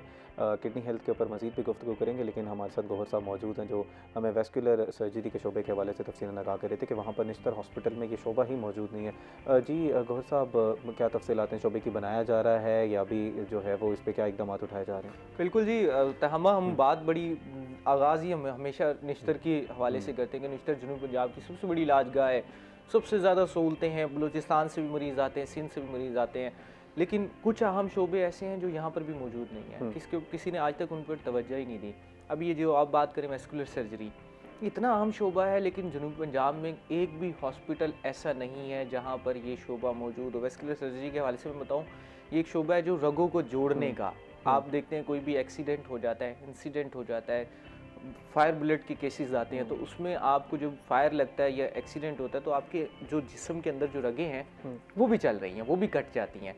उसके बाद क्या होता है कि ये शोबा इसीलिए बनाया गया है कि फौरी तौर पर इसके ऊपर रिस्पॉन्स किया जाए। जब तक रगों को जोड़ा नहीं जाएगा तो वो जिस्म का हिस्सा काम नहीं करेगा। और इसीलिए आप यहाँ पर देखते हैं कि जनूबी पंजाब में, मुल्तान में, साउथ पंजाब में जो लोग हैं एक्सीडेंट में अपने हाथ गंवा देते हैं, टांगे गंवा देते हैं, जिस्म के अज़ा को गंवा देते हैं। उसकी बुनियादी वजह यही है कि इनके पास हड्डी जोड़ने के लिए तो आपके पास शोबा मौजूद है, आपको जो इन्फेक्शन है उसको इलाज करने के लिए तो मौजूद है, लेकिन जो बारीक रगें हैं जो जिस्म के अंदर हैं, जो जिस्म में ब्लड की सर्कुलेशन को कायम रखती हैं, वो जोड़ने का आपके पास शोबा ही नहीं है। और बदकिस्मती से मैं आपको बता रहा हूँ कि जो यहाँ के मरीज़ हैं, अगर उसको कोई भी हो जाए, कुछ भी हो जाए, तो उसे सिंध जाना पड़ता है। तो सिंध में ये सहूलत मौजूद है, लेकिन जनूबी पंजाब में जो सबसे बड़ी इलाजगाह निश्तर हॉस्पिटल में सहूलत मौजूद नहीं है, जिसके बायस बड़ी तादाद में जो बच्चे हैं इंसिडेंट्स का शिकार होते हैं, ट्रैफिक हादसात के लोग हैं, वो अपने जो बुनियादी अज़ा हैं उनसे महरूम हो जाते हैं। अब और सितम ज़रीफ़ी देखें, कोशिश की गई इस शोबे को बनाने के हवाले से। पंजाब हुकूमत ने 80 करोड़ रुपए के करीब फ़ंड मुख्तस किए। अब इस पे दो मौक़िफ़ हैं। हस्पताल इंतज़ामिया कहते हैं जी फ़ंड्स वापस उठा लिए गए, लेकिन दूसरी जानिब जो हमारी रिसर्च के मुताबिक है कि हस्पताल इंतज़ामिया ने इस शोबे को बनाने की तरफ तवज्जो ही नहीं दी। तो बुनियादी तौर पर जब किसी शोबे को बनाने की तरफ आपका इंटरेस्ट ना हो, आप उसके फ़ंड्स को यूटिलाइजेशन ना करें, तो वो फ़ंड्स वापस उठा लिए जाते हैं। तो 80 करोड़ रुपए के फ़ंड्स मुख्तस किए गए जो अवामी मुतालबे पर मुख्तस किए गए। अब उन फंड्स को वापस उठा लिया गया। और मेरे ये लिए ज़ाती तौर पे भी बड़ा शॉकिंग है कि निश्ता जैसे हॉस्पिटल में वेस्कुलर सर्जरी का शोबा ही मौजूद नहीं है। शोबा ही मौजूद नहीं है। बुनियादी तौर पर अगर देखा जाए ना, तो हार्ट का जहाँ पे है हल्का फुल्का वहाँ पे काम हो रहा है, लेकिन जो वेस्कुलर सर्जरी होनी चाहिए वो शोबा मौजूद नहीं है, जिसके लिए अब जिस मरीज़ ने जिसको रेफ़र कर दिया जाए जी हमारे पास ये सहूलत मौजूद नहीं है, आप सिंध चले जाएँ या लाहौर चले जाएँ, वो जाते जाते जो डिस्टेंस है ना, उतने में ही उसके जो जिस्म के हिस्से हैं वो नकारा हो जाते हैं। तो हम लोग बचपन में सुनते थे कि अगर आपका, बचपन में नहीं अभी भी, हमें डॉक्टर साहब भी हमारे साथ पिछले प्रोग्राम में मौजूद थे, वो बता रहे थे कि अगर आपका हाथ कट जाता है या उंगली कट जाती है तो फ़ौरन उसको किसी आइस बैग में डाल के निश्तर पहुँचे तो वो आपको दोबारा लगाया जा सकता है, उसको बचाया जा सकता है हाथ को। लेकिन अगर उस तरह का कोई शोबा ही मौजूद नहीं है तो फिर मुझे नहीं समझ आ रही कि वो डॉक्टर किस तरह हमें बता रहे थे। देखिए अब उसमें सिर्फ मैं वही तो आपको बता रहा हूँ कि आपने सिर्फ हाथ की हड्डी नहीं जोड़नी, आपने सिर्फ उसके जो गोश्त है उसको नहीं जोड़ रहा, उसके साथ आपको रगे जोड़नी है, तभी उसका हाथ वो वर्किंग में आएगा। बहुत से लोगों को आप देखेंगे यार वो कहता है मेरी ये उंगली काम नहीं करती, मेरा एक एक्सीडेंट हुआ था, मेरा ये हाथ कट गया था, ये देखें ये हाथ मेरा यूं ही रह जाता है। ये यही है, वेस्कुलर सर्जरी का शोबा ही मौजूद नहीं है। और जितनी बड़ी तादाद में यहाँ पर मुल्तान में, जनूबी पंजाब में हादसात होते हैं, रोज़ाना की बुनियाद के ऊपर हज़ारों लोग इंजर्ड होते हैं, तो आप अंदाज़ा लगा सकते हैं कि ये शोबा कितना अहम है। अब इसके ऊपर रोही की जानिब से आवाज़ उठाई गई है, लोगों का मुतालबा था, इसके ऊपर हमारी जो है वज़ीर सेहत पंजाब ख्वाजा सलमान, उनसे भी हमारी बात हुई है, तो उन्होंने कहा है कि हम इस पर तवज्जो देंगे और ये बड़ा ही अहम शोबा है। और हम अपने प्रोग्राम के तवज्जुह से पंजाब हुकूमत की जानिब फिर ये रिक्वेस्ट करते हैं कि ये शोबा दोबारा से इसको फ़ाल किया जाए, इसको बनाया जाए, जो फंड्स दरकार हैं वो आप दें पूरे जनूबी पंजाब को।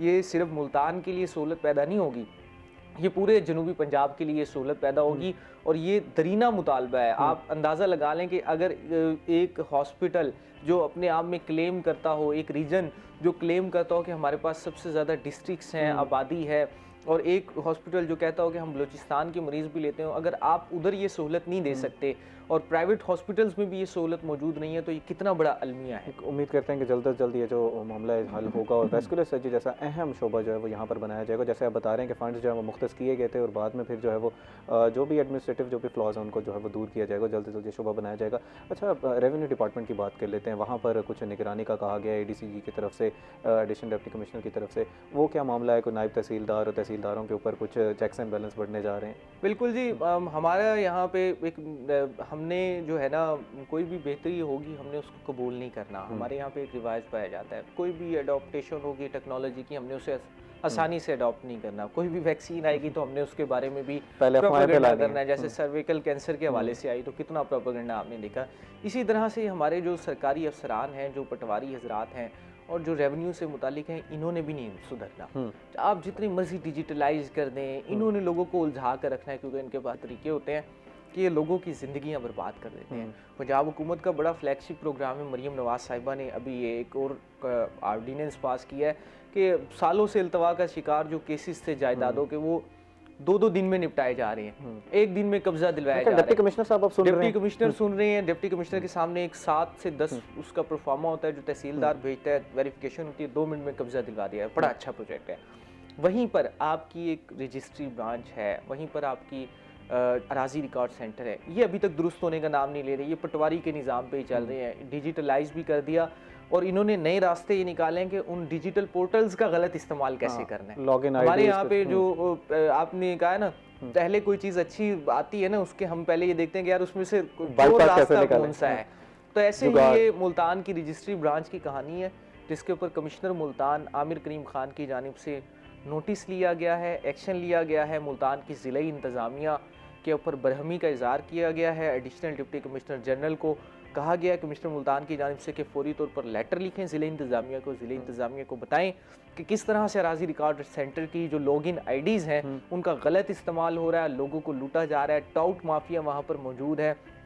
एक एक काम के आपको पैसे देने पड़ते हैं और इसके ऊपर आप अंदाज़ा लगा सकते हैं कि एक कमिश्नर को इन रिटर्न लिखना पड़ रहा है। अच्छा, ये रेवेन्यू डिपार्टमेंट तो चलें कमिश्नर साहब के अंडर आ गया, वो जो पेलरा है पंजाब लैंड रेवेन्यू अथॉरिटी है, वो तो एक खुद मुख्तार इदारा है। उधर कहा जा रहा था कि वो डिजिटलाइज हो गया है, कुछ काफ़ी ज़्यादा जो है वो बेहतरी आ गई है, तो उसकी ज़रा डिटेल्स बताइए। अच्छा, जितने भी ये इदारे डिजिटलाइज हो रहे हैं ना, हाँ मैं आपको बदकिस्मती से बता रहा हूँ, ये डिजिटलाइजेशन कम हो रही है, ये एक रेवेन्यू अथॉरिटीज़ ज़्यादा बनती जा रही है। रेवेन्यू कलेक्शन की तरफ इंतजाम हुकूमत जो है वो ज़्यादा फोकस कर रही है। इसी तरह से आपने पेलरा की बताई है, रेवेन्यू अथॉरिटी अपने रेवेन्यू कलेक्ट करते हैं, हर साल का बजट तय हो जाता है। जी आपने इस साल अगर जो 1 अरब के जो है रेवेन्यू जनरेट किया तो अगले साल आपने 1.5 अरब का करना है। इसी तरह से आप ये देख रहे हैं आजकल हेलमेट्स के खिलाफ ट्रैफिक कवानीन के हवाले से मुहिम चल रही है। कौन सा ऐसा मुल्क है जिधर पहले से ही ट्रैफिक कवानीन के हवाले से अगले साल के रेवेन्यू को तय कर लिया जाए कि ट्रैफिक के हवाले से जी 2 अरब रुपए का रेवेन्यू जो है वो ट्रैफिक डिपार्टमेंट कलेक्ट करके देगा, और अगले साल वो पक्की बात है वो 2.5 अरब रुपए होना है, अगले साल वो 3 अरब होना है। तो हर साल वो रेवेन्यू बढ़ रहा है। हमारे यहाँ पे ये एक निज़ाम बन गया है कि हम कोई भी इदारा बनाते हैं तो उसको रेवेन्यू की तरफ ले जाए। अभी हमने वेस्ट मैनेजमेंट कंपनी की निजकारी देखी, वो तो उस पर आपने वो खबर भी ब्रेक की थी कि काफ़ी जो है वो कॉन्ट्रैक्टर्स के हवाले से कि कुछ रद्दोबदल भी हो गया कि उनके जो है वो अफसरान को भी चेंज किया गया, तो उस वो डिजिटलाइजेशन के प्रोसेस में इसको भी ऐड कर लीजिएगा कि वहाँ पर भी डिजिटलाइजेशन का प्रोसेस स्टार्ट हो गया। बिल्कुल। इसका जवाब देने से पहले हमारे साथ एक कॉलर लाइन पर मौजूद हैं। जी अस्सलाम वालेकुम, अपना नाम बताइएगा और सवाल कीजिएगा। मोहम्मद सादिक नासिर नाम है मेरा। जी नासिर साहब। ये निस्टर के हवाले से जो है रहमान साहब अभी बातचीत कर रहे थे, वहाँ पर इस मौके पर भी देखे ना, कंटीन में जो हाल वाल है, कोई पुरसान आदमी है, मरीज आदमी है, उनके दवा के नाते हैं, सारे जो एक्सपायर जो है बिस्किट वगैरह ये चीजें जो कंटीनों में बिक्री है, इंतहाई नाकिस उनके खाने वगैरह होते हैं, हाई रेट्स होते हैं उनके। तो कमिश्नर साहब या CM साहिबा इस पर भी जरा कोई तवज्जो दें, आप अपने प्रोग्राम में जरा इसके पे भी कोई प्रोग्राम करें ना। जी जी। और जो इतनी जो बाहर से आने वाले लोग हैं इतने परेशान होते हैं, एक मखसूस माफिया है, डोगर साहिबान है, कोई शहर के लोग हैं, वो इसे चला रहे हैं, वो अपने मन मर्जी के उनसे रेट वसूल करते हैं। जी जी नासिर साहब, मैं इसके जवाब लेता हूँ। और जो है वो जैसे आप बता रहे थे बलूचिस्तान से भी लोग आ रहे हैं, सिंध से भी लोग आ रहे हैं, तो उन्होंने फिर आके यहाँ पर खाना भी खाना है, रहना है, तो कैंटीन के मसाइल जैसे बता रहे हैं। बिल्कुल जी, ये बड़ा अहम इनका सवाल है। अच्छा गौर साहब, पहले जो हम वेस्ट मैनेजमेंट की डिजिटलाइजेशन के बारे में बात कर रहे थे, रेवेन्यू डिपार्टमेंट के बारे में बात कर रहे हैं, उसको कंक्लूड कर लें फिर इसका। बिल्कुल, ये वेस्ट मैनेजमेंट कंपनी के हवाले से वज़ीर आला पंजाब का फ्लैगशिप प्रोग्राम है। फ्लैगशिप प्रोग्राम वही होता है जिसके ऊपर टॉप प्रायोरिटी के ऊपर आपको रिजल्ट्स देने होते हैं और आपको नज़र आते हैं, और हुकूमत उसके ऊपर बड़ा फोकस करती है। वज़ीर आला पंजाब आपको नज़र आई, COP हुई है अभी ब्राज़ील में, वहाँ पर भी वज़ीर आला पंजाब मौजूद थी, और दुनिया भर में इस प्रोजेक्ट की पज़ीराई हो रही। कभी किसी ने तवज्जो नहीं दी कि यार ये कूड़ा भी उठाना है, ये मसला है यार लोगों का, लोगों को गंदगी में आपने रखा हुआ है। ये पंजाब हुकूमत को जितनी तारीफ़ की जाए इसके ऊपर कम है।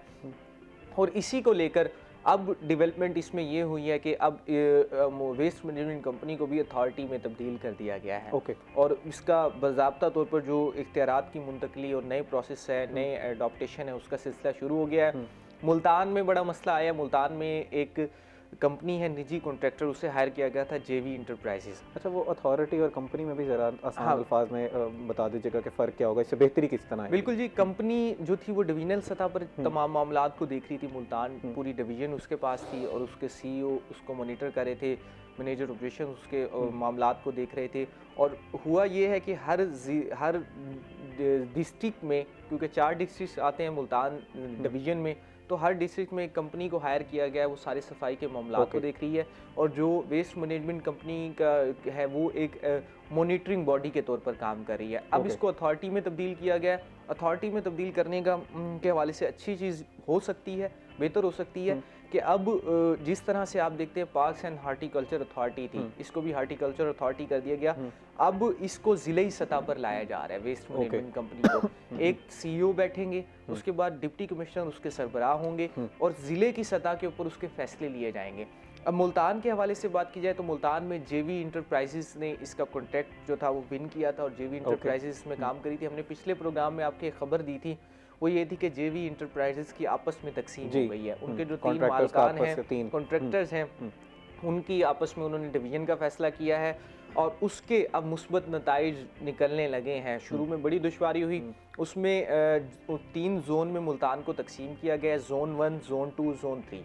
जोन 1 के हवाले से बात की जाए तो जोन 1 जो है वो मुकम्मल तौर पर इस वक्त संभल चुका है। वो एसए इंटरप्राइजेस के पास है और एसए इंटरप्राइजेस जिस तरह से काम को लेकर चल रही है और जिस तरह से उसके नताइज निकल रहे हैं, शहर में आपने देखा होगा एक नया कंसेप्ट शुरू हुआ है, वो शहर की सड़कों की वॉशिंग का अमल शुरू हुआ है। आपको घंटा घर जो है वो पानी से धुलता हुआ दिखाई देगा। बिल्कुल। और इसके नताइज ये निकले हैं जो हम पिछले प्रोग्राम में आपके पास 2 हफ्ते पहले हमने बात की थी। हमारा मौजू ही स्मोक था, हमारा मौजू ही डस्ट था और अब आपको वो डस्ट स्मोक मुल्तान में अहम चौकों पर कम होती हुई दिखाई देगी। यही आप घंटा घर देख लें, उसको वॉशिंग का अमल किया गया है। और इसका मतलब ये है कि अब जो कंपनी की तकसीम हुई है, कॉन्ट्रैक्टर्स की तकसीम हुई है, वो शहरियों के लिए अब बड़ी फ़ायदेमंद साबित होने लगी। इकोनॉमी का असूल है कि जहाँ पर कंपटीशन बढ़ेगा वहाँ पर जो एंड कंज्यूमर है, एंड जो जिसके ऊपर जाना है आम शहरी है, उस तक चीज़ें बेहतर पहुँचेंगी। ये आपस में कम्पीट करेंगे और हमारे लिए जो है वो चीज़ें बेहतर होनी चाहिए। जो आप डस्ट फ्री रोड की भी बात करते बनाए जा रहे हैं, I was very sceptical about it. जैसे अब आप बता रहे हैं कि रोड जो धुल रहे हैं, तो वो डस्ट फ्री का प्रोजेक्ट भी इसी में शामिल जो है वो हो जाएगा। इसकी वासा मुल्तान की ज़रा डिजिटलाइजेशन के बारे में बताइएगा कि उधर क्या मसाइल आ रहे हैं। वासा को भी अथॉरिटी में तब्दील कर दिया गया है। ये एक नया कंसेप्ट अब चला है, हुकूमत इसको ट्राई करना चाह रही है कि इसको भी हम अथॉरिटी की तरफ ले आएँ और वासा को भी डिजिटलाइज किया जा रहा है। लेकिन मैंने बात वही आके हम करेंगे, कुछ इदारे उन्होंने नहीं सुधरना, उन्होंने फैसला कर लिया हमें आप उल्टा कर दें या सीधा कर दें, हम नहीं होंगे। आपको शहर में वासा के मसाइल उसी तरीके से नज़र आएंगे। इंतज़ामी अफसरान जो हैं वो अपने दफ्तरों से निकलने के लिए तैयार नहीं हैं और अब उसका हुकूमत गौर साहब इस बात को यहीं से कंटिन्यू करेंगे, लेकिन इस वक्त हुआ एक ब्रेक का नाज़रीन, so we will be right back. बहुत इंपॉर्टेंट गुफ्तगू हो रही है।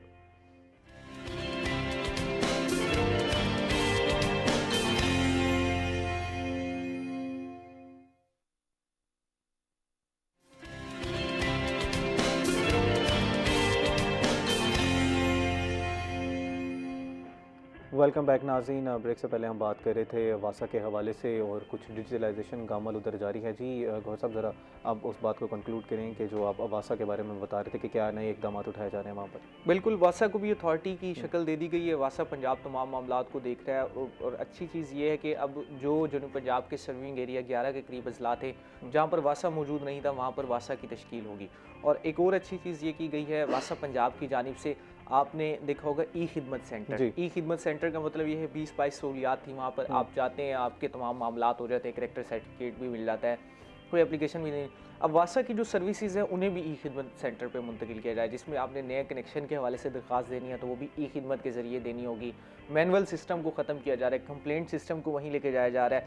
लेकिन शहर में वासा के मसाइल अभी तक हल नहीं हो रहे, क्योंकि वासा को ये मुल्तान को ये अहकामात मिले थे, ऑर्डर दिए गए थे, इन रिटन कहा गया था कि आप ई खिदमत की जो टीमें हैं, ऑनलाइन पोर्टल्स की जो टीमें हैं, उनके साथ ताउन करें, अपने यहाँ पर भी डेस्क बनाएं। लेकिन अभी तक इसके ऊपर काम नहीं हो सका। 20 अरब के कोई फंड्स की भी आपने खबर दी थी कि वासा के लिए मुख्तस किया गया, उसके बारे में ज़रा बताइएगा, फिर मैंने ज़रा डॉक्टर साहब ये जी मुल्तान के लिए बड़ा पंजाब हुकूमत की जानिब से तारीखी पैकेज का ऐलान किया गया था। इस हुकूमत की एक अच्छी बात मैं आपको बताना चाहूँगा वज़ीर आला पंजाब मरीम नवाज़ की और उनकी जो टीम है, वो ये है कि अगर कोई भी मसला है उसके हवाले से पहले ये हुआ करता था कि अगर कोई 20 अरब रुपए का प्रोजेक्ट है तो उसके लिए 2 अरब मुख्तस कर दिए। 2 अरब का मुख्तस करने का मतलब ये है कि अगर हर साल भी उसे 2 अरब दिए जाएं तो वो 10-12 साल में वो मुकम्मल होगा, और जब तक वो मुकम्मल होगा तो उसकी लागत 20 अरब से बढ़कर 40 अरब हो जाती है। तो अब इस हुकूमत की अच्छी बात यह है, इस सीएम की अच्छी बात यह है, उनकी टीम की अच्छी बात यह है, जो भी मसला होता है उसके लिए पूरे तरीके से फंड दिए जाते हैं। पूरा 2 साल के हवाले से, पिछले रिकॉर्ड के हवाले से बात की जाए तो वासा मुल्तान को कोई फंड नहीं मिली, उनके पास कोई फंड नहीं थे। उनके लिए जो एडीपी प्रोग्राम था उसको भी रिजेक्ट कर दिया गया, बजट में भी कोई फंड नहीं दिए गए, लेकिन उन तमाम स्कीमों को जमा किया गया। अब देखा गया कि इसको वासा मुल्तान को कितने फंड दरकार हैं जिससे ये 2, 3, 4 जो अहम मंसूबे वो मुकम्मल हो सकते हैं। उसके लिए 20 अरब के फंड जारी कर दें। उसके वजह से वासा को कहा गया फौरी तौर पर काम का आगाज़ करें, पेपर वर्क मुकम्मल करें और इसको जो है फौरी तौर पर शुरू किया जाए। डॉक्टर साहब, हम किडनी हेल्थ के हवाले से गुफ्तगू कर रहे थे, हमने फ्रीक्वेंट यूरिनेशन के हवाले से बात की, हमने यूटीआईज़ के बारे में बात की, हमने अब बात करनी है जो लोग मरीज़ हैं अपने डायलिसिस पे अब जाने वाले हैं, उन्होंने अपनी किडनी हेल्थ का कितना ख्याल रखना है, इस बात को ज़रा तफसील में बताइएगा। लेकिन इस वक्त नाज़रीन हमारे साथ एक कॉलर लाइन पर मौजूद है। जी अस्सलाम वालेकुम, अपना नाम बताइएगा और सवाल कीजिएगा। सर मोहम्मद दानियाल बार का भाई, क्या हाल है? ठीक है अल्हम्दुलिल्लाह। दानियाल साहब कैसे हैं आप? ठीक हैं, शुक्र है अल्लाह का, ठीक है। आज का मेरा सवाल है एवेन्यू के हवाले से। अच्छा मनसूबा जा रहा है एवेन्यू के हवाले से, और दूसरे करप्शन की जो बात कर रहे हैं ना, करप्शन की तो जमे भैया आप बात छोड़ दें, हर सरकारी इदारे में करप्शन वाला बंदा बैठा है। रजिस्ट्री ब्रांच में चले जाओ, किसी भी इदारे में चले जाओ ना, हर बंदा करप्शन। हमारे मुल्क में 4 चीजें नहीं रुक सकती, करप्शन नहीं रुक सकती, मंशियात नहीं रुक सकती, नौसरबाजी नहीं रुक सकती, एक दूसरा है वो फर्जी लफ्जों में कहूंगा, ये 4 चीजें हमारे पाकिस्तान में नहीं रुक सकती। चाहे हमारे मुल्क में कितने बड़े ही वजीर क्यों ना ईमानदार आ गए, ये करप्शन का लफ्ज कभी भी नहीं खत्म हो। चाहे वो सीएम मरियम नवाज कितनी ही इस पर वो खासी तवज्जो दे दे, अगर करप्शन नहीं, करप्शन की तो बात ही छोड़ दें। करप्शन जहाँ चले जाए वहाँ हर जगह करप्शन है। किसी पुलिस थाने में चले जाए, कहीं चले जाए, वहाँ रिश्वत का पहले बाजार खराब। ठीक है। अच्छा, दूसरा बात मेरा ट्रैफिक के हवाले से आज का सवाल तो नहीं, मगर ये कहूंगा कि कुछ जो अपना एजुकेशन बच्चे मोटरसाइकिलों पे जाते हैं ना, खास तौर पे कल एडिशनल आईजी ने एक SOP की थोड़ी चेंजिंग की कि उन्होंने कहा कि जो एजुकेशन बच्चे कम उम्र बच्चे ना, इन पे पर्चे ना दे, क्योंकि इनका क्रिमिनल रिकॉर्ड बन जाएगा। सरगोदा में कल कार्रवाई हुई है, मैं DPO साहब को, कामरान साहब को शाबाश दूंगा। उन्होंने अपने ही 5 एहलकारों को थाने में बंद किया, क्योंकि ये अपने ही कानून से स्टार्ट करेंगे ना तो आगे ये अमल होगा। थोड़ा सा मोटरसाइकिल वालों पर रहम करें, जितने चलान हो रहे हैं इन पे थोड़ा सा वो करें। बाकी कानून हमारे लिहाज से काफी पास हो गया और बहुत अच्छा हुआ कानून जो पास हुआ, बहुत अच्छा किया। दूसरा थोड़ा सा मोटरसाइकिल वालों पे, एजुकेशन बच्चों पे थोड़ा सा वो कम करें। जी दानियाल साहब, बहुत बहुत शुक्रिया आपके। जो है वो मैं गए बगाए जो है वो कॉल भी करते रहते हैं और हमारा प्रोग्राम बड़ा शौक से देखते हैं। हमारे जो है वो मैं फीडबैक भी देते रहते हैं, तो ये आवाज़ भी उम्मीद करते हैं कि आपकी आला ओहदेदारान तक भी पहुंची होगी, आला हुकाम तक भी पहुंची होगी। डॉक्टर साहब, हम बात कर रहे थे डायलिसिस वाले मरीज़ों की। अब आखिरी बिल्कुल जो है वो प्रोग्राम का लास्ट हिस्सा है, ऐसे लोग जिन्होंने अपनी बिल्कुल किडनी का ख्याल रखना है, जो बिल्कुल एंड पे पहुंच गए। अगर हम पूरी आज की डिबेट को, जो आज की जो बात है उसको सम अप करें, तो प्लीज़ अपना लास्ट कोई मैसेज अगर आप देना चाहते हो प्लीज़ दे दीजिए। देखिए, पहले तो मैं गौर साहब से, उन्होंने काला ने बात की थी मिस्टर कैंटीन के हवाले से, तो वो मिस होगी मे बी। गौर साहब के पास इतनी न्यूज़ हैं कि वो स्किप हो गया। तो बेसिकली है कि quality of food, quality of water बड़ा मैटर करता है। जब गुर्दे के इतने मरीज़ हैं, अब अगर स्पेसिफिकली आपने चूँकि डायलिसिस का कह दिया, तो ये पेशेंट ऐसे पेशेंट्स होते हैं जिनकी स्टेज ही, यानी ये लास्ट स्टेज होती है जब गुर्दे ख़राब हो जाते हैं किसी भी वजह से, चाहे वो आर्जी तौर पर ख़राब हों, वो मुस्तकिल कन्वर्ट हो गए, या किसी भी वजह से, जैसे कि शुगर है किसी मरीज़ों को, जब ब्लड प्रेशर ही रहता है, या गुर्दों की पथरियाँ थी, तो या किसी को सिस्ट जिसे पानी की थैलियाँ कहा जाता है अगर इनकी वजह से गुर्दों की मुश्किल दायमी बीमारी में वो कन्वर्ट हो चुके हैं और अब वो डायलिसिस पे ही आ चुके हैं, तो यकीनन अब उनके अलावा इसका इलाज नहीं है। दूसरा इलाज जारी बात है, फिर हमारे पास ट्रांसप्लांटेशन होता है, गुर्दे की पैमंदकारी है। अगर आप इस स्टेज से पहले हैं, जो लोग हैं जिन लोगों को गुर्दों का मसला है, क्योंकि गुर्दों की 5 स्टेजेस होती हैं 5वीं स्टेज के भी बाद डायलिसिस आता है और फिर ऑब्वियसली उसके बाद जो है ना रीनल ट्रांसप्लांटेशन भी साथ होती है। डायलिसिस और रीनल ट्रांसप्लांट दोनों ही रीनल रिप्लेसमेंट थेरापीज आती हैं। अगर इससे पहले है, जो कि पहले ही लोगों को ख्याल करना चाहिए, prevention is better than cure. सबसे ज़्यादा ये है कि आप अपनी सेहत का ख्याल रखें, गुर्दों को उस स्टेज पे ही ना जाने दें जहाँ वो डायलिसिस की तरफ जाएँ। जैसे कि बहुत सारे लोग, मैंने आपको जो वजूहत बताई हैं, अगर जो भी पेशेंट शुगर के हैं, शुगर वाले जितने मरीज होते हैं, इनकी जो खून की बारीक नालियाँ हैं ना, वो ऐसा उनके फिल्ट्रेशन का। डॉक्टर सलमान लशारी, बहुत शुक्रिया आज आप प्रोग्राम में तशरीफ़ लाए। हमने इन डिटेल जो है वो जो बुनियादी मसाइल होते हैं लोगों के किडनी के रिलेटेड, उस पर जो है वो गुफ्तगू की उम्मीद करते हैं कि जो है वो लोगों के मसाइल हल करने में हम कामयाब हुए होंगे। बहुत सी चीज़ें जो हमारी मिस हो गई, तो आपको दोबारा भी प्रोग्राम में हम दावत देंगे और इन डिटेल जो है वो डिस्कशन करेंगे। गौर साहब, आपका बहुत शुक्रिया। बहुत सारी न्यूज़ जो है वो आप ब्रेक करते हैं और इन डिटेल जो है हमारे प्रोग्राम में हमें मौका मिलता है कि आपसे जो है वो उन पर तज्जिया भी लें और ग्राउंड रियलिटी भी जानने की कोशिश करें। नाज़रीन, इसी के साथ प्रोग्राम के पहले हिस्से का वक्त जो है वो ख़त्म हुआ। उम्मीद करते हैं कि प्रोग्राम का यह हिस्सा आपको पसंद आया होगा। ब्रेक के बाद हमारे साथ मजीद भी गेस्ट होंगे, so we will be right back.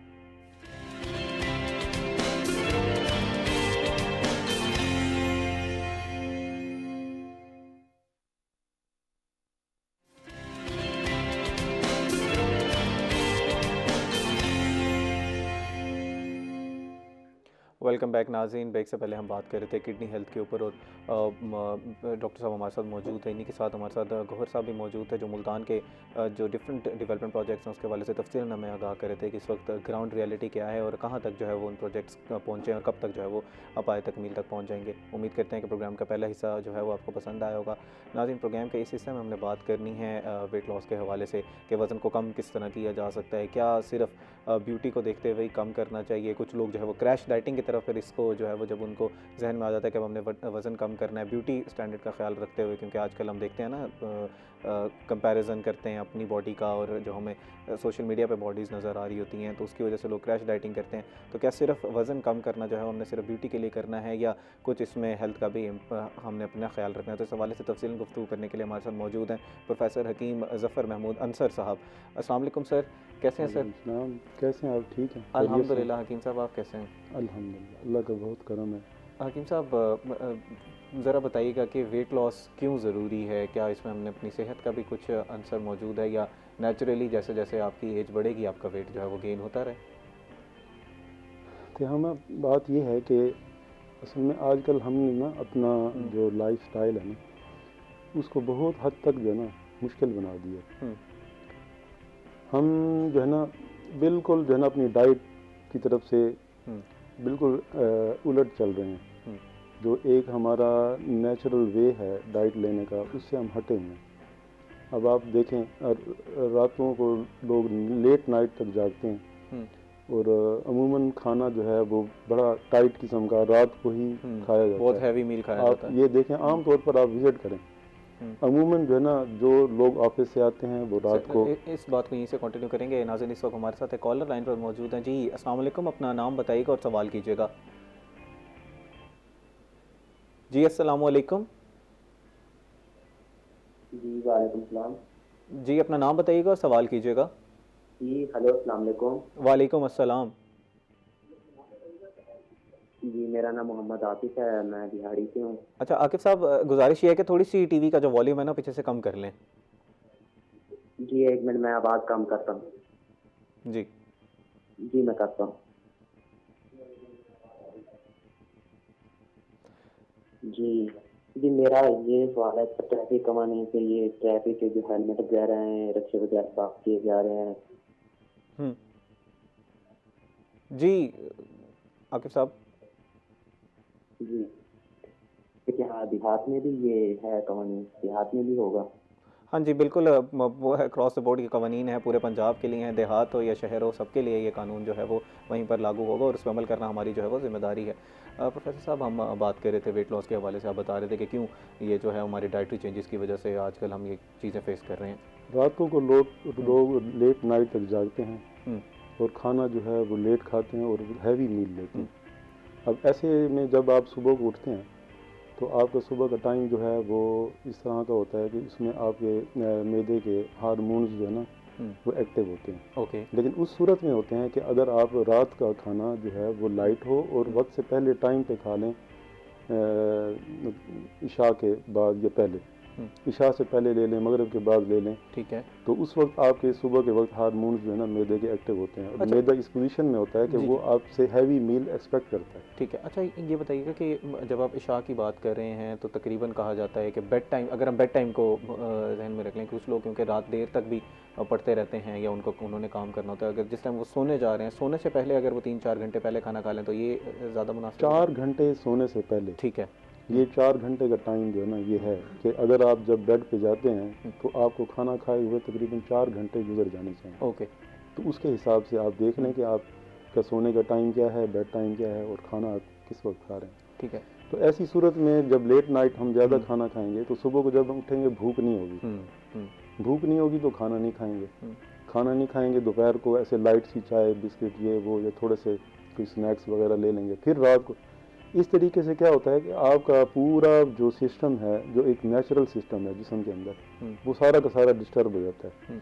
और खाना खा के जब आप सोते हैं तो आपके जिस्म के अंदर एक्स्ट्रा जो ग्लूकोज है उसकी मिकदार बढ़ जाती है, फैट्स जो हैं उसके डिपॉजिट्स जो हैं वो ज़्यादा हो जाते हैं। तो इस तरह से जो है वो एक रात में तो नहीं होगा, लेकिन जब आप इसको रूटीन बना लेते हैं और कुछ अर्सा इसी तरीके से चलते हैं तो एक वक्त आता है आपको फील होता है कि आपके जिस्म के ऊपर चर्बी बढ़ना शुरू हो गई और आपके जिस्म और चेहरा जो है वो भरना शुरू हो गया। यूजुअली ये तकरीबन 1 से 1.5 मंथ में आपको जो है वो फील होना शुरू हो जाता है। अगर मैं अपनी ज़ाती तौर पे भी बात करूँ तो मुझे भी कुछ, क्योंकि सर्दियाँ आती हैं, बंदे को उसमें एक्सरसाइज करने का भी दिल नहीं करता। तो जैसे ये मौसम स्टार्ट होता है तो उस वक्त वेट गेन जो है वो स्टार्ट होना शुरू हो जाता है। तो सर्दियों के हवाले से ज़रा बताइएगा कि क्या किस तरह एक्सरसाइज करनी चाहिए, किस वक्त करनी चाहिए, अर्ली मॉर्निंग करनी चाहिए या रात को सोते वक्त जो है वो करनी चाहिए? देखें, सबसे बेहतर जो टाइम है वो सुबह का टाइम है। ठीक है। सुबह का टाइम है और सुबह का टाइम के बारे में मुझे अभी जहन में बात आ गई। हज़रत अली रज़ी अल्लाह तआला अन्हु का कौल है कि जो कौमें सूरज को जगाती हैं ना वो हमेशा तरक्की पाती हैं, और वो कौमें जिनको सूरज जगाता है वो ज़वाल पजीर होती हैं। तो हमारा क्या आप देख लें अलमिया है कि आज लोग जो हैं वो सुबह के वक्त में बिल्कुल नहीं उठते। जिस वक्त सूरज निकल रहा होता है उस वक्त लोग सो रहे होते हैं। तो अब आप सुबह के में टाइम में अगर आप एक्सरसाइज करेंगे तो सबसे बेस्ट है, लेकिन ना करने से बेहतर है कि आप किसी टाइम भी करें। आप शाम को करें, आप दोपहर को करें, जो आपके पास टाइम अवेलेबल है। ना करने से बेहतर है कि आप वो टाइम अवेल करें। किसी न किसी वक्त आप अपना आधा घंटा रोज़ाना अपनी सेहत को दें, अपनी बॉडी को दें, ताकि आपके अंदर जो ये सेहत के हवाले से जो परेशानियां हैं वो काफ़ी हद तक इस वॉक से, इस एक्सरसाइज से भी कंट्रोल हो सकती हैं। अच्छा प्रोफेसर साहब, ये बताइएगा कि जैसे अब जो आप डाइटरी चेंजेस की बात कर रहे थे, डाइट में जो है वो लोग ओवर ईटिंग बहुत ज़्यादा करते हैं जिसकी वजह से वेट गेन होना शुरू हो जाता है। रात के टाइम जैसे आप कह रहे हैं हैवी मील ले रहे हैं, तो वो जो एक हमने बड़ा हैवी मील, क्या एक बड़ा हैवी मील लेना चाहिए और बाकी दो हैं वो छोटे मील लेना चाहिए, या पूरे दिन में 6 से 7 मील ले लें लेकिन छोटे छोटे मील ले लें? तो वो एक बताइएगा कि क्या बेहतर है वेट, अगर हम हवाले से अपना आइडियल वेट अगर मेनटेन करना चाह रहे हैं तो? देखिए, आइडियल वेट जो मेंटेन करना है उसके लिए खाना जो है वो एक टाइम तो ऐसा हो जो कि सही खाना हो। ठीक है। उसके लिए जो है ना सबसे बेहतर टाइम जो है वो सुबह का नाश्ता है। ठीक है। सुबह का नाश्ता वो उस सूरत में कि अगर आपने खाने के बाद सोना नहीं है। फिर कहीं कुछ लोगों को गलत फहमी रहती कि हकीम साहब ने कहा था कि नाश्ता जो है सुबह टाइट लें और नाश्ता करके सो जाते हैं। अब वो तो उनकी अपनी एक जो है ना तरीकाकार है। तो आप अपनी रूटीन को देखें कि आपकी रूटीन क्या है। आया आपने सुबह नाश्ते के बाद सोना है? अगर सोना है तो फिर आप सुबह हैवी डाइट नहीं ले सकते।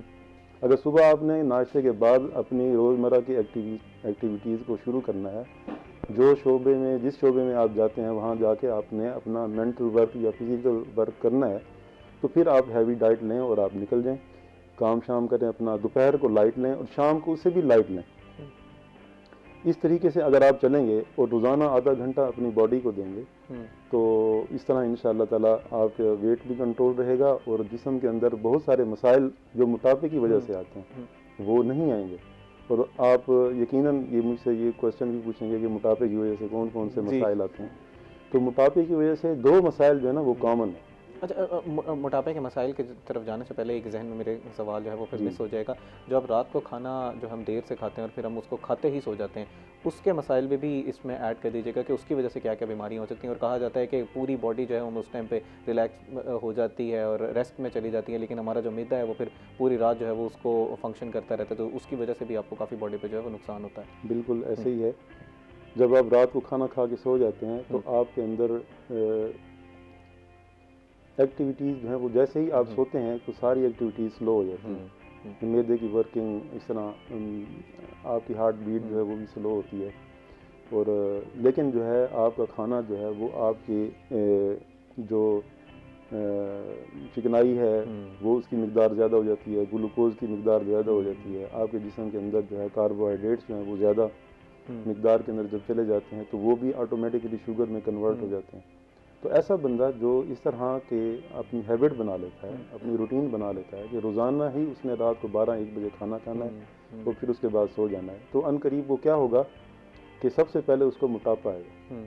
तो जैसे ही मोटापा आएगा तो 2 बीमारियां जो हैं वो कॉमन उसको शुरू हो जाएंगी, एक डायबिटीज़ और दूसरा ब्लड प्रेशर। डायबिटीज़ और ब्लड प्रेशर ये मोटापे की गिफ्ट्स हैं। जैसे ही मोटापा आएगा ये 2 चीज़ें आपकी शुरू हो जाएंगी। और जो डायबिटीज़ होगी वो आपको पूरी बॉडी को डिस्टर्ब करेगी और जो है डिस्टर्ब करने के साथ साथ आपका जो सारा जिस्म का निज़ाम है वो डिस्टर्ब हो जाएगा। मेरे बॉडी हम लोग बचपन से भी सुनते आ रहे हैं, मेरे वाले साहब ये कहते होते हैं कि जितनी भी बीमारियां हैं उनकी जो मदर ऑफ ऑल बीमारियां होती हैं वो आपके पेट से जो है वो स्टार्ट होना शुरू होती हैं। सबसे पहले आपका वेट गेन होगा और उसके बाद जो है फिर बीमारियां जो है वो स्टार्ट होना शुरू हो जाएंगी। अच्छा, ये बताइएगा कि हकीम साहब, जैसे हमने अब आप कंट्रोल की तरफ हमने जाना है कि इन सारी चीज़ों को हमने कंट्रोल करना है। आइडियल केस आपने सिनेरियो बता दिया, एक शख्स जिसका वेट गेन हो चुका है, अब उसने इसको कम किस तरह करना है। कुछ लोग, जैसे मैंने अपने इंट्रोडक्शन में भी बताया कि क्रैश डाइटिंग की तरफ चले जाएंगे, एकदम खाना पीना छोड़ देंगे, वो भी फिर उनकी एकदम शुगर जो है वो नीचे आ जाती है, इंसुलिन जो है वो स्पाइक करना शुरू कर देती है। तो उसके बारे में बताइएगा कि आइडियल वे क्या है वेट लॉस करने का। अच्छा, अमूमन ऐसा होता है कि इस तरह के लोगों को जब ये एहसास होता है ना तो वो भी कुछ वजूहात होती हैं जिनकी वजह से एहसास हो जाता है कि यार ये मेरा वज़न ज़्यादा है, या तो कोई लोग उसको बताते हैं या कोई ऐसी शख्सियत जिससे वो मुतासिर होता है वो उसको गाइड करती कि ये आपका वेट जो है ज़्यादा है, इसको आप कम करें। तो ऐसे में एकदम जज्बात उभरते हैं, मोटिवेशन ऊपर आती है। एकदम जब जज्बात उभरते हैं तो जज्बात में आकर इंसान क्या करता है कि सब कुछ खाना पीना सब बंद कर देता है। जब खाना पीना, अच्छा, इसमें बड़े जज्बात को कंट्रोल करने वाली और लॉन्ग टर्म पॉलिसी को अपनाना होगा। ऐसा नहीं है कि आप जो है फ़ौरन जो है इसके ऊपर एक्शन लें, अपना खाना पीना अपने सब कुछ छोड़ के अब आपने अपना वेट जो है ना वो कम करना है, ये आपने सोच लिया। नहीं, इसके लिए आप जो है किसी से गाइडलाइन लें, किसी ऐसे बंदे से जो कि इस शोबे का माहिर हो, हकीम हो, चाहे डॉक्टर हो या कोई और हो, तो आप उससे गाइडलाइन लें, फिर उसके मुताबिक चलें। एकदम खाना छोड़ने से आपकी बॉडी के अंदर बहुत सारे मसाइल भी पैदा हो सकते हैं और इसी तरह आपका शुगर लेवल जो है वो डाउन भी हो सकता है और आपके बॉडी के अंदर मसल्स में क्रैम्प्स भी बढ़ सकते हैं और आप जो है अपना वेट लॉस करने से आपके अपने चेहरे की शेप को भी ख़राब कर सकते हैं। चेहरे की खूबसूरती, आपकी स्किन की जो फेयरनेस है उसको भी आप ख़राब कर सकते हैं। जब ज़ाहिर है जब आप खाना पीना छोड़ेंगे ब्लड की डेफिशिएंसी होगी, आपके चेहरे की रौनक खूबसूरती ख़त्म हो जाएगी। उसके लिए बड़े ही एक तहम्मुल के साथ और लॉन्ग टर्म पॉलिसी को अपनाना होगा। कितने वक्त देना चाहिए अपनी बॉडी को कि आप, अगर हम चलें वेट गेन, जब आप इस जर्नी पे आ ही रहे हैं वेट लॉस की एक जर्नी पे, तो वो कोशिश की जाती है कि अब मैं ज़रा परफेक्ट एक बॉडी जो हमारी आइडियल बॉडी शेप होनी चाहिए उसकी तरफ मैं आ जाऊँ, तो कितना वक्त देना चाहिए यूजुअली कि आप जो है वो अचीव कर लें अपने इस वेट लॉस को और फिर उसके बाद पूरी ज़िंदगी उसको मेनटेन रखें? देखें, स्टार्ट में एकदम जो है ना तो एक्सरसाइज इतनी हार्ड करें और ना ही जो है ना डाइट प्लान इतना हार्ड रखें, ठीक है। उसके लिए बेहतरीन तरीका ये है कि सुबह आप नाश्ते में जब आप उठते हैं तो आपका जो निहार मुंह का टाइम है ना, जिसको हम निहार मुंह कहते हैं, तो वो तकरीबन उठने के बाद आधा घंटा है। उठने के बाद आधा घंटा, और जो शुरू के 5 मिनट है ना वो इंतहाई अहम है। उसमें कुछ ऐसे जो है ना हार्मोन्स जिस्म के अंदर पैदा होते हैं जो आपकी बॉडी के लिए बड़े फ़ायदेमंद हैं। तो उस वक्त में तो आप कुछ भी ना लें, तो तकरीबन फर्स्ट जो 15 मिनट हैं, अच्छा, उसमें भी आप अभी कुछ ना लें। अच्छा, तो 15 मिनट, जैसे कुछ लोग कहते हैं ना कि उठते ही बेड टी पीनी है। बेड टी नहीं, वो कुछ लोग, चलें बेड टी तो एक बहुत ख़राब चीज़ हो गई। उठते ही कुछ लोग कहते हैं कि डाइजेस्टिव एंजाइम्स आपके मुंह में बहुत ज़्यादा होते हैं, तो उस टाइम अगर आप गर्म पानी पी लें या वो टैप वाटर पी लें तो वो आपके लिए कुछ बेहतर है, तो डाइजेस्टिव का प्रोसेस जो है वो जल्दी स्टार्ट हो जाएगा। कुछ लोग कहते हैं कि गर्म पानी पिएं, लेकिन मैं तो इसको रिकमेंड नहीं करूँगा कि आप जो है ना गर्म पानी पिएँ। आप जो है ना नॉर्मल पानी पिएँ, ओके, यानी कि ऐसा पानी जो कि ठंडा ना हो और ऐसा पानी जो शदीद गर्म भी ना हो, नॉर्मल पानी हो, वो भी आप 15 मिनट के बाद, ओके, फ़ौरन उठते ही ना लें, 15 मिनट के बाद आप जो है ना लें, और उसके बाद फिर आप जो है ना तकरीबन आधे घंटे के बाद आप अपना नाश्ता जो है वो जो आपने खाना है वो खा लें। Okay okay. अच्छा डॉक्टर, जैसे आप बात कह रहे हैं कि वो 15 मिनट में आपने कोई पानी नहीं पीना, कुछ लोग होते हैं जिनको उठते ही, मैं अपना ज़ाती तौर पे बता देता हूँ, जैसे अब मैं वेट लॉस की जर्नी पे चलूँगा, कोशिश करूँगा कि मैं अपनी एक्सरसाइज स्टार्ट करूँ, अपनी दोबारा फिटनेस की तरफ वापस आऊँ, तो उस टाइम पे क्या होगा कि जैसे ही मैं उठूँगा तो मुझे शदीद प्यास लगेगी कि मैं फ़ौरन पानी पीऊँ या कुछ करूँ, या नींद के टाइम मेरा उठना दोबारा शुरू हो जाएगा। तो उसकी क्या वजूहात होती हैं? अक्सर औकात मैंने अपने दोस्तों से सुना है कि जैसे वो अपनी किसी जर्नी स्टार्ट करते हैं तो ये वजह उनको पेश इसकी होता है। वजह जो है वो आपका रात का खाना है। Okay okay. कि आपने रात को क्या खाया। अब आप एक थोड़ा सा अपना इर्द गिर्द जायज़ा लें, अपने दोस्तों से पूछें, उनसे आप जो है ना रिसर्च करें कि मोस्टली लोग रात को क्या खाते हैं। मोस्टली लोग क्या बाहर से फास्ट फूड ऑर्डर करेंगे, ऐसी चीज़ खाते हैं जिसके अंदर जो है बिल्कुल ड्राई चीज़ होती है। ओके, इस पे तफसीलन जो है वो बात करेंगे प्रोफेसर साहब, लेकिन इस वक्त तो एक ब्रेक का नाज़रीन, ब्रेक के बाद इस बात को यहीं से कंटिन्यू करेंगे। So we will be right back.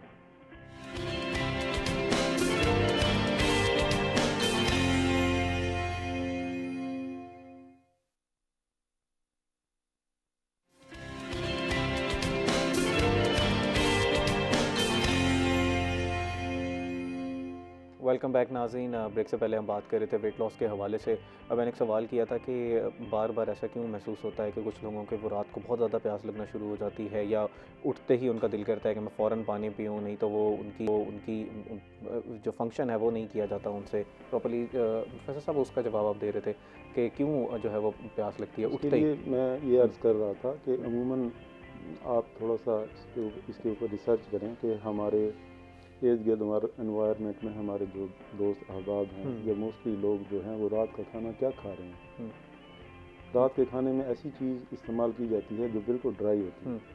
अमूमन लोग या तो पिज़्ज़ा खाएंगे, या शवारमा खाएंगे, या बर्गर खाएंगे, या फ़िश खाएंगे, या जो है कोई और चीज़ इस तरह की, यानी कि ड्राई चीज़ें इस्तेमाल करेंगे। अब ड्राई चीज़ जब आप इस्तेमाल करेंगे और फिर उसके बाद सो जाएंगे तो जाहिर है सुबह जब आप उठेंगे तो आपका मुंह तो खुश्क होगा, बिल्कुल, तो आपको पानी की तलब होगी, वो तो एक नेचुरल सी बात है। तो उसमें आप फ़ौरन उठ के कहेंगे हमें पानी पीना, तो ये तो फिर एक अननेचुरल कंडीशन हो गई ना।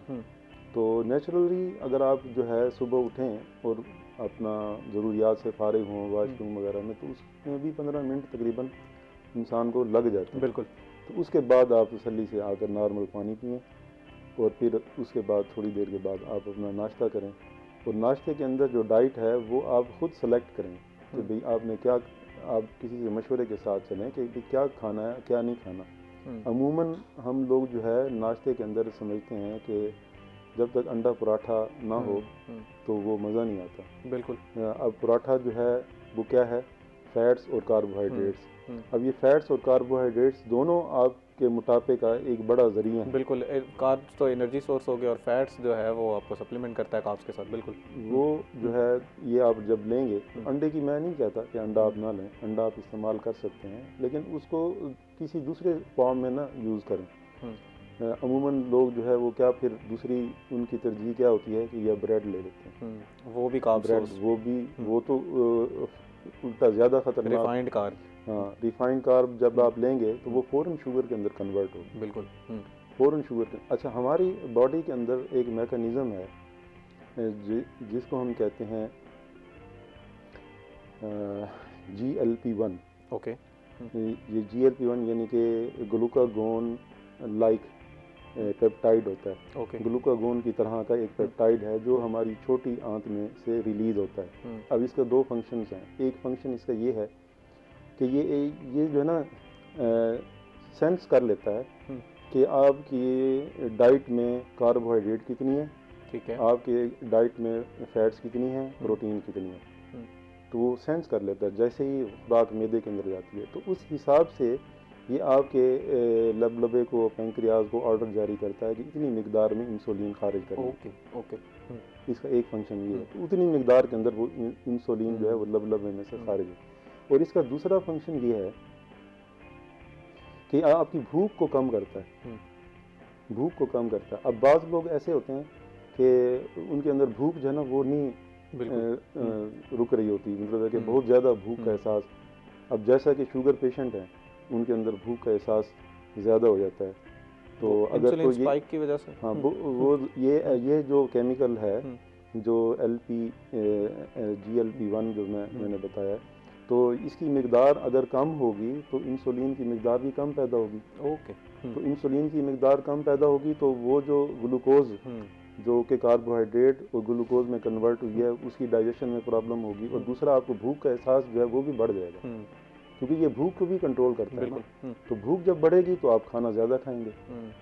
तो उसकी बहुत सारी वजूहात हैं। अब मोटापे की वजह जो है ना कोई एक नहीं है। हम ये नहीं कह सकते कि आप खाना ओवर ईटिंग की वजह से हो रहा है। हाँ, हम ये नहीं कह सकते। अब इसमें एक मोटापा जो है वो वरासती भी है। वो आप चाहे जो है ना खाना ज़्यादा ना भी खा रहे हो ना, तो वो आप देखेंगे बच्चे जो है वो मोटे होते हैं और बाद में भी मोटे ही रह जाते हैं। और एक जो है ना औरतों के अंदर मोटापा है। अब औरतों के अंदर मोटापा जो आता है, हम उनको ये नहीं कह सकते कि आपका ओवर ईटिंग की वजह से है। उनके और जो है ना हार्मोनल जो है ना इम्बैलेंस हो जाता है, उसके मसाइल हैं, जिसकी वजह से और भी उनके मंथली जो पीरियड्स उनके भी मसाइल हैं, जिसकी वजह से वेट जो है वो गेन कर लेती हैं। तो बहुत सारी वजूहात हैं। तो जब तक वो रीज़न आप नहीं देखेंगे कि मोटापा किस वजह से हुआ, उसका ट्रीटमेंट आप सही नहीं कर सकेंगे। तो मोटापे को अगर मैं आपकी बात को सही समझाऊं तो एज अ बीमारी भी हमें ट्रीट करना चाहिए कि क्यों हमारा एकदम वेट गेन हो रहा है, तो हमें फ़ौरन किसी जो है वो डॉक्टर के पास जाना चाहिए और उनको दिखाना चाहिए, बजाय इसके कि हम क्रैश डाइटिंग की तरफ चले जाएं और उस तरफ चले जाएं। नहीं, खुद से अगर आप करेंगे ना तो क्या होगा, हमने कई लोगों को देखा है कि वो अपना डाइट प्लान खुद तैयार करते हैं, फिर उससे जो है ना वेट तो कम, एक तो बहुत तेज़ी से वेट जो है ना उनका डाउन होता है। अच्छा, एवरेज जो है ना, ये भी मैं आपको अर्ज़ कर दूँ, तकरीबन 1.5 kg से 3.5 kg तक 1 मंथ में अगर ये डिक्रीज़ होता है ना, तो ये नॉर्मल है। ओके। इसको आप कुछ नहीं मसा। अगर इससे ज़्यादा तेज़ी से आपका वेट जो है वो ड्रॉप होता है, फिर आपको दिखाना, तो फिर तो क्या होगा, बैठ कर उठेंगे चक्कर आएंगे। बिल्कुल है, आपको जो है ना खाम ऐसे कमज़ोरी फील होगी, चलना फिरना उठना फिरना ये दुश्वार हो जाएगा आपके लिए। अच्छा, इस तरह का बंदा जो है वो वज़न तो कम कुछ अर्सा कर लेगा, उसके बाद ज़ाहिर है वो लॉन्ग टर्म बिल्कुल वो मेंटेन नहीं कर सकता, वो दोबारा वेट गेन की तरफ चला जाएगा और फिर दोबारा क्रैश। वो अपनी डाइट प्लान से ऊपर से हटेगा, फिर उसका दोबारा वेट उसी हालत में आ जाएगा जैसे पहले। बिल्कुल वो सर्कल ये उसी सर्कल में रहेगा। इससे पहले आगे हम वेट लॉस की तरफ जाएं, वो जो आप शुगर के लोगों के लिए हवाले से बता रहे थे कि लोग हम लोग अमूमन जो है वो मीठा खाना छोड़ देते हैं, वो ग्लाइसेमिक इंडेक्स फूड्स के बारे में बता दीजिएगा। चलें, अभी बात थोड़ी सी दूसरी तरफ चली जाएगी, लेकिन लोगों को थोड़ा सा फ़ायदा हो जाएगा कि हर फूड जो हम कार्ब्स ले रहे हैं, कुछ भी कर रहे हैं, वो एंड जाके ग्लूकोज में ही कन्वर्ट हो रहा है बॉडी के अंदर। जी ऑब्वियसली ऐसा ही है कि हम ये समझते हैं कि हमने तो चीनी इस्तेमाल ही नहीं हाँ जी, हम तो चीनी नहीं खाते, हम तो मीठी कोई चीज़ भी नहीं खाते, लेकिन चावल खा रहे हैं, रोटियां खा रहे हैं और जो है ब्रेड खा रहे हैं। हालांकि वो हम कहते हैं यार ये तो फीकी है, वो तो मिठास उसमें आपको नज़र ही नहीं आती। तो लेकिन हकीकत में क्या है कि ऐसी चीज़ जो है वो चीनी जो है इतनी जल्दी शुगर में कन्वर्ट नहीं होती, जल्दी हो जाती है जितनी जो है ना कार्बोहाइड्रेट आपकी जो है वो शुगर में कन्वर्ट जल्दी होगी। बिल्कुल। तो उसमें आप जो है ना अपना प्लान जो है ना उसको देखें कि आपने जो है ना अपने डाइट प्लान में क्या क्या चीज़ें जो है ना वो डाली हैं, कि आप क्या चीज़ जो है ना रेगुलर ले रहे हैं। तो उसमें आप इन चीज़ों को माइनस करें जो कि आपकी शुगर को स्पाइक करें, आपकी शुगर की मिकदार को जिसमें में बढ़ा दें। ठीक, उन चीज़ों को आप जो है ना। अच्छा हकीम साहब, जैसे आप बता रहे थे कि वेट लॉस का तो एक वो है कि 1.5 kg के पर वीक के अगर आप वो हो रहा है, कम हो रहा है, तो उसमें आप वो ideal case scenario. Weight gain के बारे में बताइएगा कि अगर वो भी कितने वक्त में अगर आप देखें कि ज़्यादा हो रहा है तो हमें फ़ौरन जो है वो डॉक्टर के पास जाने की ज़रूरत है, अगर टाइम पीरियड के हवाले से हम बात करें। अमूमन जो है ना ये इस चीज़ की तरफ लोगों की तवज्जो कम जाती है। ओके। ये तो आप जैसे मीडिया के लोग होते हैं ना, हसास किस्म के, वो फ़ौरन फील कर लेते हैं कि नहीं यार ये कुछ ज़्यादा हो रहा है, इसको हमने कंट्रोल करना है। वरना आम तौर पर लोग इस तरफ तवज्जो नहीं देते, ना ही कोई उनको एहसास दिलाता है। तो जब एहसास होता है ना तो उस वक्त वेट काफ़ी हद तक बढ़ चुका होता है। इस बात को यहीं से कंटिन्यू करेंगे कि हमारी बॉडी में किस तरह के चेंजेस, को सांस उखड़ना शुरू हो जाता है, फिटनेस पे आप देख रहे होते हैं कि उस हवाले से भी बताइएगा। लेकिन नाज़रीन, इस वक्त तो एक ब्रेक का, इस बात को यहीं से कंटिन्यू करेंगे। So we will be right back.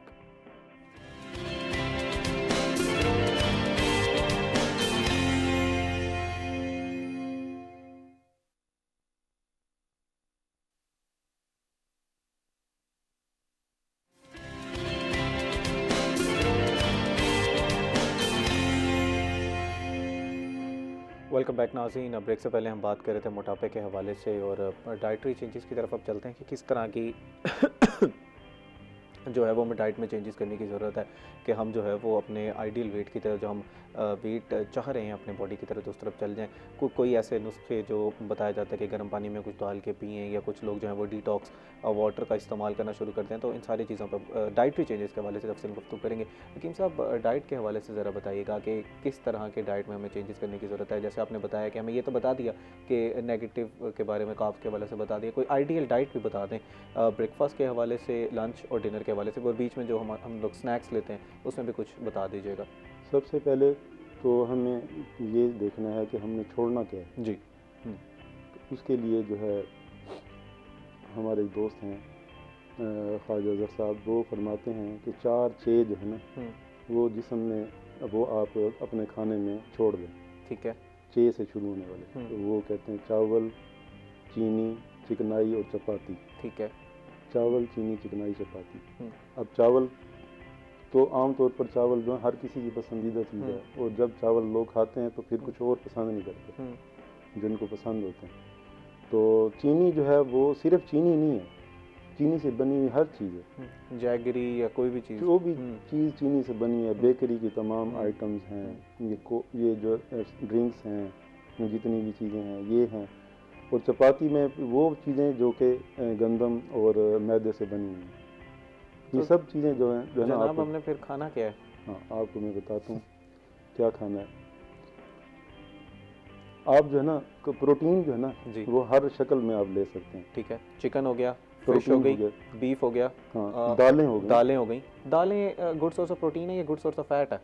नहीं, प्रोटीन है। ओके, चलें, दालें हो गई, 4 चीज़ होंगी प्रोटीन के लिए। अब मिसाल के तौर पर, अब दाल जो है ना सिर्फ ये नहीं है कि आपको दाल सिर्फ दाल की शक्ल में हो। अब बेसन जो है वो चने की दाल से बनता है। ओके, तो आप बेसन यूज़ कर सकते हैं, बेसन यूज़ करें।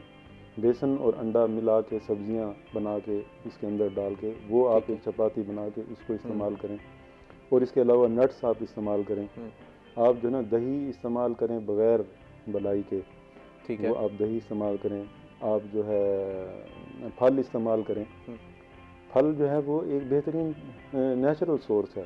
अच्छा जनाब, जैसे आप बात कर रहे हैं डाइटरी चेंजेस के बारे में बताइएगा, लेकिन मैं ज़रा, क्योंकि आपने 4 चीज़ें जो हमारी माइनस कराई हैं, मैं ज़रा वहीं पर स्टक कर गया, क्योंकि फिर और काफ़ी कम चॉइसेस रह जाती हैं। अगर हम सिर्फ बेसिकली ये रखें कि हमने कैलोरी इन और कैलोरी आउट का हिसाब रखें कि अगर मैं जितनी आज 1000 कैलोरी खा रहा हूँ और अगर शाम को जाके मैं जिम में भाग के वो कैलोरीज बर्न कर रहा हूँ, तो वो मेरा माइनस हो जाता है। तो मुझे फिर थोड़ी सी विंडो मिल जाती है कि मैं चपाती भी खा लूँ, मैं थोड़े से चावल भी खा लूँ, मैं थोड़ी सी, अगर मुझे आइसक्रीम पसंद है तो मैं वो भी खा लूँ। तो अगर हम ये हिसाब रखें तो वो ज़्यादा बेहतर नहीं है?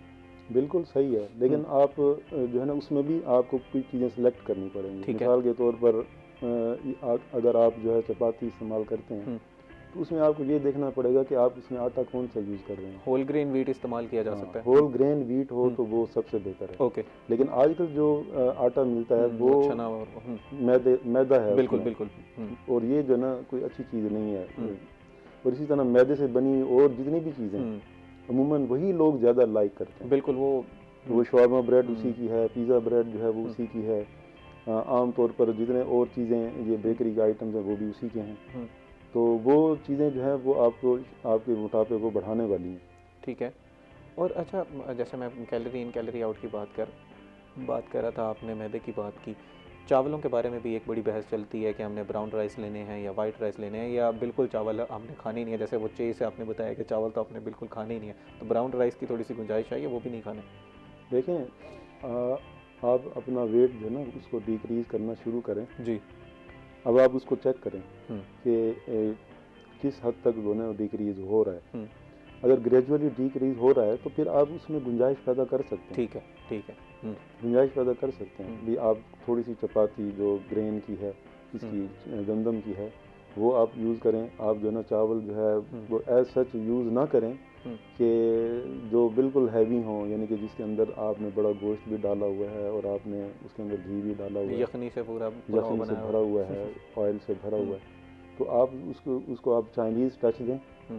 बॉइल्ड राइस और बॉइल्ड राइस, उसमें एग फ्राइड, और उसमें वो आप जो है सब्जियां वगैरह वो डाल के और बॉयल्ड चिकन है उसके अंदर आप यूज़ करके उस ठीक तरह है। से ले सकते हैं। वो सिलेक्शन करनी पड़ेगी आपको ओके। डाइट की, ओके। तो वो उसे चलो उससे आप फिर मैक्रो चीज़ों पे जिस तरह हम बात कर रहे थे उसी पे बात कर लेते हैं कि फिर जो हमने प्रोटीन सोर्सेज की बात की, हमने अब बात की गुड सोर्स ऑफ प्रोटीन में फ़िश आ गया, लीन प्रोटीन है, चिकन आ गया, हमारे पास बीफ आ गया, हमारे पास दालें आ गई। तो ये 4 से 5 हमारे पास, एग को अगर हम गुड सोर्स ऑफ प्रोटीन में डाल लें, सिर्फ एग वाइट, तो हमारे पास 5 प्रोटीन के सोर्सेज हो गए। कार्ब्स के कोई अच्छा सोर्स बता दें और इसी तरह फैट्स के लिए भी कोई अच्छा सोर्स बता दें।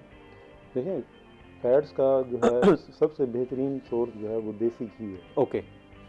देसी घी है या ऑलिव ऑयल है, उससे लेकिन अच्छा कोई सोर्स नहीं ऑलिव है। ऑयल में तो सर कुकिंग नहीं की जा सकती ना, ऑलिव ऑयल स्मोक पॉइंट बहुत कम कुकिंग के है। लिए अलग होता है, ओके ओके, और वैसे पीने वाला जो है वो अलग होता है। ठीक है जो एक्स्ट्रा वर्जिन है उसमें तो कुकिंग नहीं हो सकती जी। तो जो कुकिंग के लिए है वो उस पर्पज़ के लिए अलग से बनाया जाता है, ओके उसमें आप कुकिंग कर सकते हैं। ठीक है। और अगर कोई इतना महंगा अफोर्ड नहीं कर सकता तो सरसों का तेल इस्तेमाल करें। सरसों का तेल बेहतरीन चीज़ है आपकी कुकिंग के लिए। ओके। वो ना तो आपकी फैट्स को इंक्रीज करेगा, ना जो है आप के अंदर वो जो मैदे की एसिडिटी है उसको बढ़ाएगा। और इसके साथ नेक्स्ट क्या आपने मैंने कार्ब्स का अच्छा सोर्स पूछा था आपसे। हाँ, कार्ब्स के लिए आप जो है ना, जैसे ही मैंने अर्ज किया कि आप वेट जो है वो अब डिक्रीज हो रहा है तो आप उसको थोड़ी सी स्पेस दे सकते हैं। ठीक है। उसमें आप थोड़ी सी रोटी गंदम के आटे की, आप उसमें थोड़े से, जैसे कि मैंने आपको राइस बताए इस तरह से बॉइल्ड राइस, उस तरह से फिर आप उसको, अगर उस सूरत में ये आप कर सकते हैं कि अगर आप वेट अपनी देख रहे कैलोरीज हैं जो है ना वो बर्न कर रहे हैं, ठीक है ठीक है, आप एक्सरसाइज कर रहे हैं, आप जिम कर रहे हैं, आप रोज़ाना आपकी रूटीन में जो है ना एक प्रॉपर जो है वो आपकी नकल व हरकत है, तो उसमें आप थोड़ी थोड़ी कार्बोहाइड्रेट्स जो है ना वो यूज़ कर सकते हैं। ठीक है। अच्छा, ये अब हमने ये जो हमने मैक्रो न्यूट्रिएंट्स के हवाले से बात के लिए, इसी इर्द गिर्द हमने जो है वो अपनी डाइट प्लान जो है वो बनानी है। अच्छा, कुछ लोग जो है वो जब डाइट प्लान इस पे फिटनेस की जर्नी पे जाएंगे तो उनको काफ़ी ज़्यादा मिलेगी, कीटो डाइट मिलेगी, उनको इंटरमिटेंट फास्टिंग मिलेगी, उनको जो हमारी देसी 3 खानों वाली डाइट्स हैं वो मिलेंगी। अब इंटरमिटेंट फास्टिंग में ये है कि एक विंडो है, जैसे आपने पिछले प्रोग्राम में बताया था कि 8 घंटे की विंडो रख लें, बाकी घंटे जो है वो फास्टिंग कर लें। तो बेस्ट इनमें से डाइट प्लान क्या है? वो 8 घंटे वाली विंडो वाली बेस्ट है? देखिए, रात का खाना और सुबह का नाश्ता, इसमें तकरीबन 8 से 10 घंटे का तो गैप आपको चाहिए। ओके ओके, और होना भी चाहिए। अगर इससे कम गैप होगा ना तो वो अननेचुरल है, वो आपकी बॉडी के लिए नुकसानदेह। इतनी तो आपको फास्टिंग चाहिए। तो अमूमन शुगर के पेशेंट और नॉर्मल जो डायबिटिक नहीं है, ओके, उनके अंदर जो वेट लॉस होता है ना वो डिफरेंट उनकी सूरत हाल होती है। मोटापे की वजह से एक बंदा जो है उसको डायबिटीज़ हो गई, अब उसका वेट तो लूज़ होगा, लेकिन हम उसको ये नहीं कहेंगे कि ये वो तो खुद ब खुद होगा, क्योंकि शुगर जो है वो जब हो जाती है तो ऑटोमेटिकली वेट जो है ना वो लूज़ हो जाता है उसका। एक होता है इंटेंशनली वेट लूज़ करना, यानी कि आप खुद से जो है ना वो कोशिश कर रहे हैं जी, ठीक है ना। तो उसके लिए जो है ना 8 घंटे की से 10 फास्टिंग जो है वो ज़रूरी है। फिर उसके बाद जो है ना अपना डाइट प्लान जो है वो आप सिलेक्ट कराएं किसी माहिर जो है ऐसे तबीब से या डॉक्टर से या कोई न्यूट्रिशनिस्ट हो उससे, तो फिर उसके मुताबिक आप चलें तो इंशाअल्लाह ताला हर चीज़ आपको उसमें मिलेगी, हर जो है ना आपको न्यूट्रिएंट्स जो हैं उसमें मिलेंगे। सर, इस पर मज़ीद भी गुफ्तगू करेंगे, लेकिन इस वक्त तो एक ब्रेक का नाज़रीन, so we will be right back.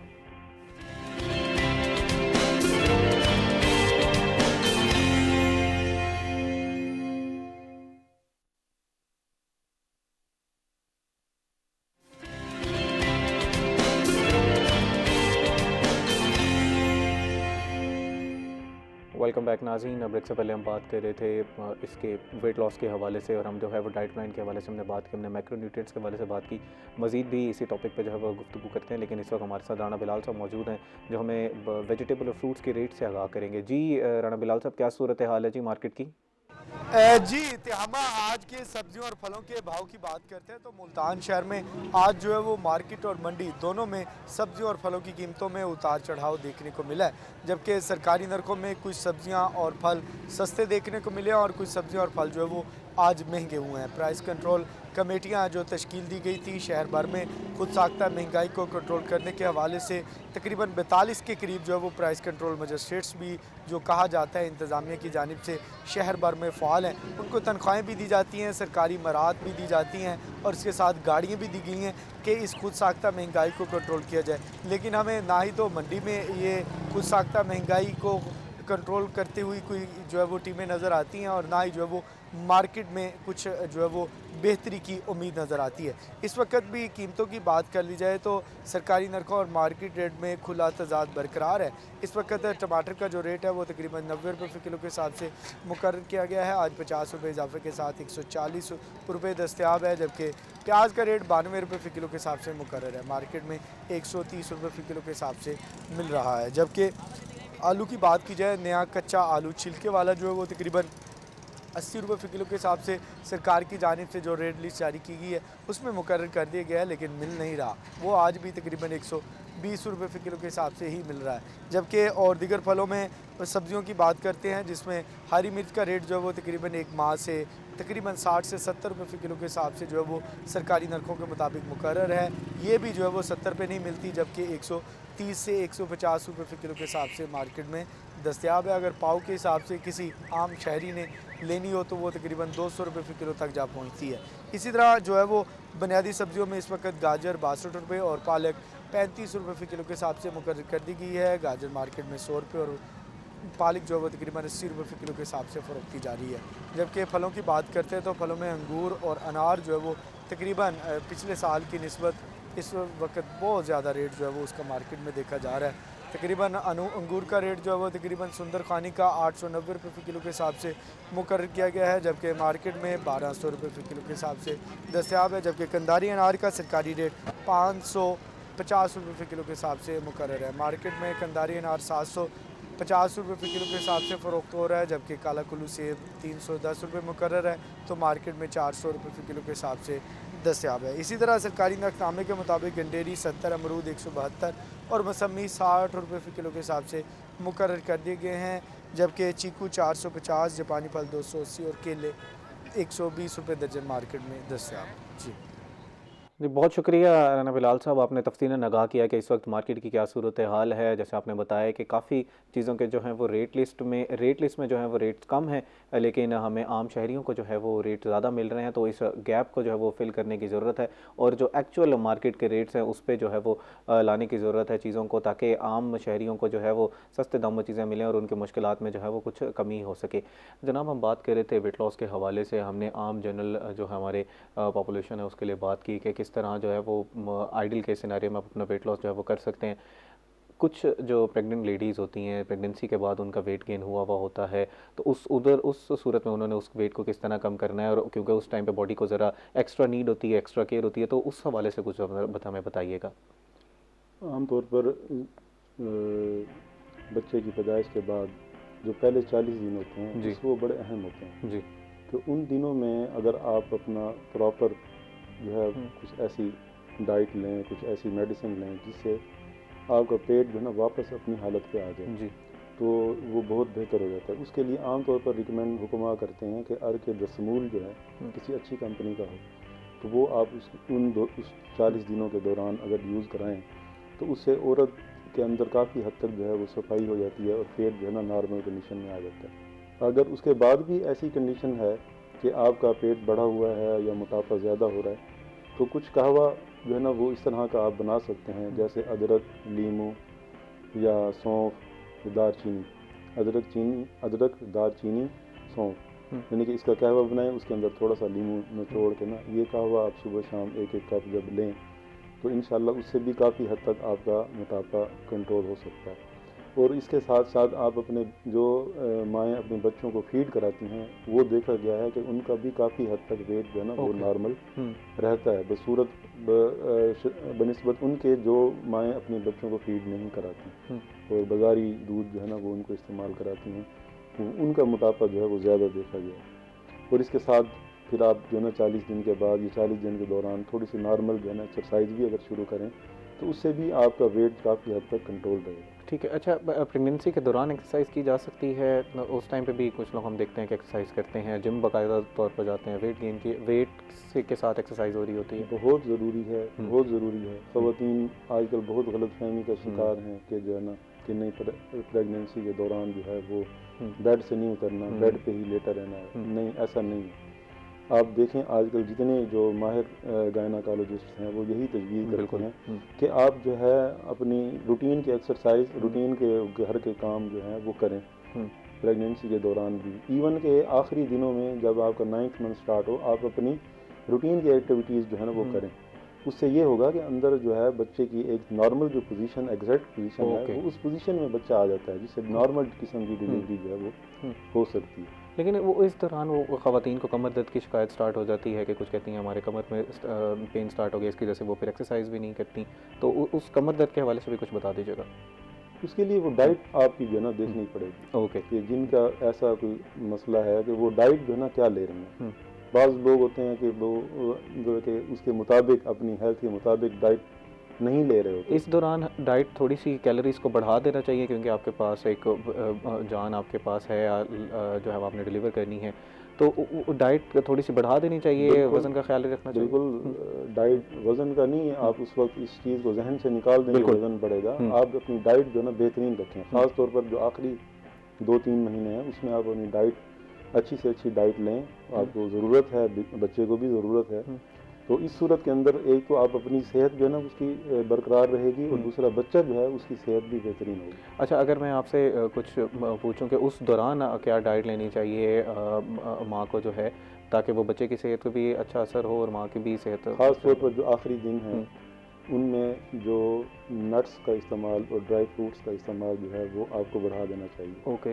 दूध, शहद, बादाम, रोगन, इन चीज़ों का इस्तेमाल जो है, शुगरी चीज़ें आप खा सकते हैं, जैसे हम कार्ब्स की बात कर रहे थे, वो हर चीज़ आप खा सकते हैं, उस टाइम पे आपने ध्यान नहीं रखना। आप अपने नॉर्मल जो है ना डाइट जो आपकी है वो आप उसको जारी रखें, क्योंकि ऐसी सूरत के अंदर जो प्रेगनेंसी के दौरान वैसे भी शुगर लेवल जो है ना वो बढ़ा हुआ होता है, लेकिन वो परमानेंट नहीं होता, वो टेम्परेरी होता है। तो जैसे ही प्रेगनेंसी बच्चा जो है वो बाहर आता है, तो शुगर का लेवल कुछ दिनों के बाद वो नॉर्मल हो जाता है। तो उसमें आपने डाइट कॉन्शियस नहीं होना। ठीक है। आप अपनी डाइट जो है ना अच्छी से अच्छी रखें। ठीक है जनाब, बिल्कुल प्रोग्राम के, क्योंकि हम अब लास्ट सेशन में पहुंच चुके हैं, अगर आपने कोई चीज़ ऐड करनी है प्रोग्राम में, आखिरी अपना मैसेज। उसके लिए वेट के हवाले से मेरी जो एक आखिरी गुजारिश है वो ये है कि आप सल्लल्लाहु अलैहि वसल्लम के दौर के अंदर एक हकीम जो है वो मदीना के अंदर आया, उसने अपना सेटअप बनाया, लेकिन कुछ दिनों के बाद वो बंद करके चला गया।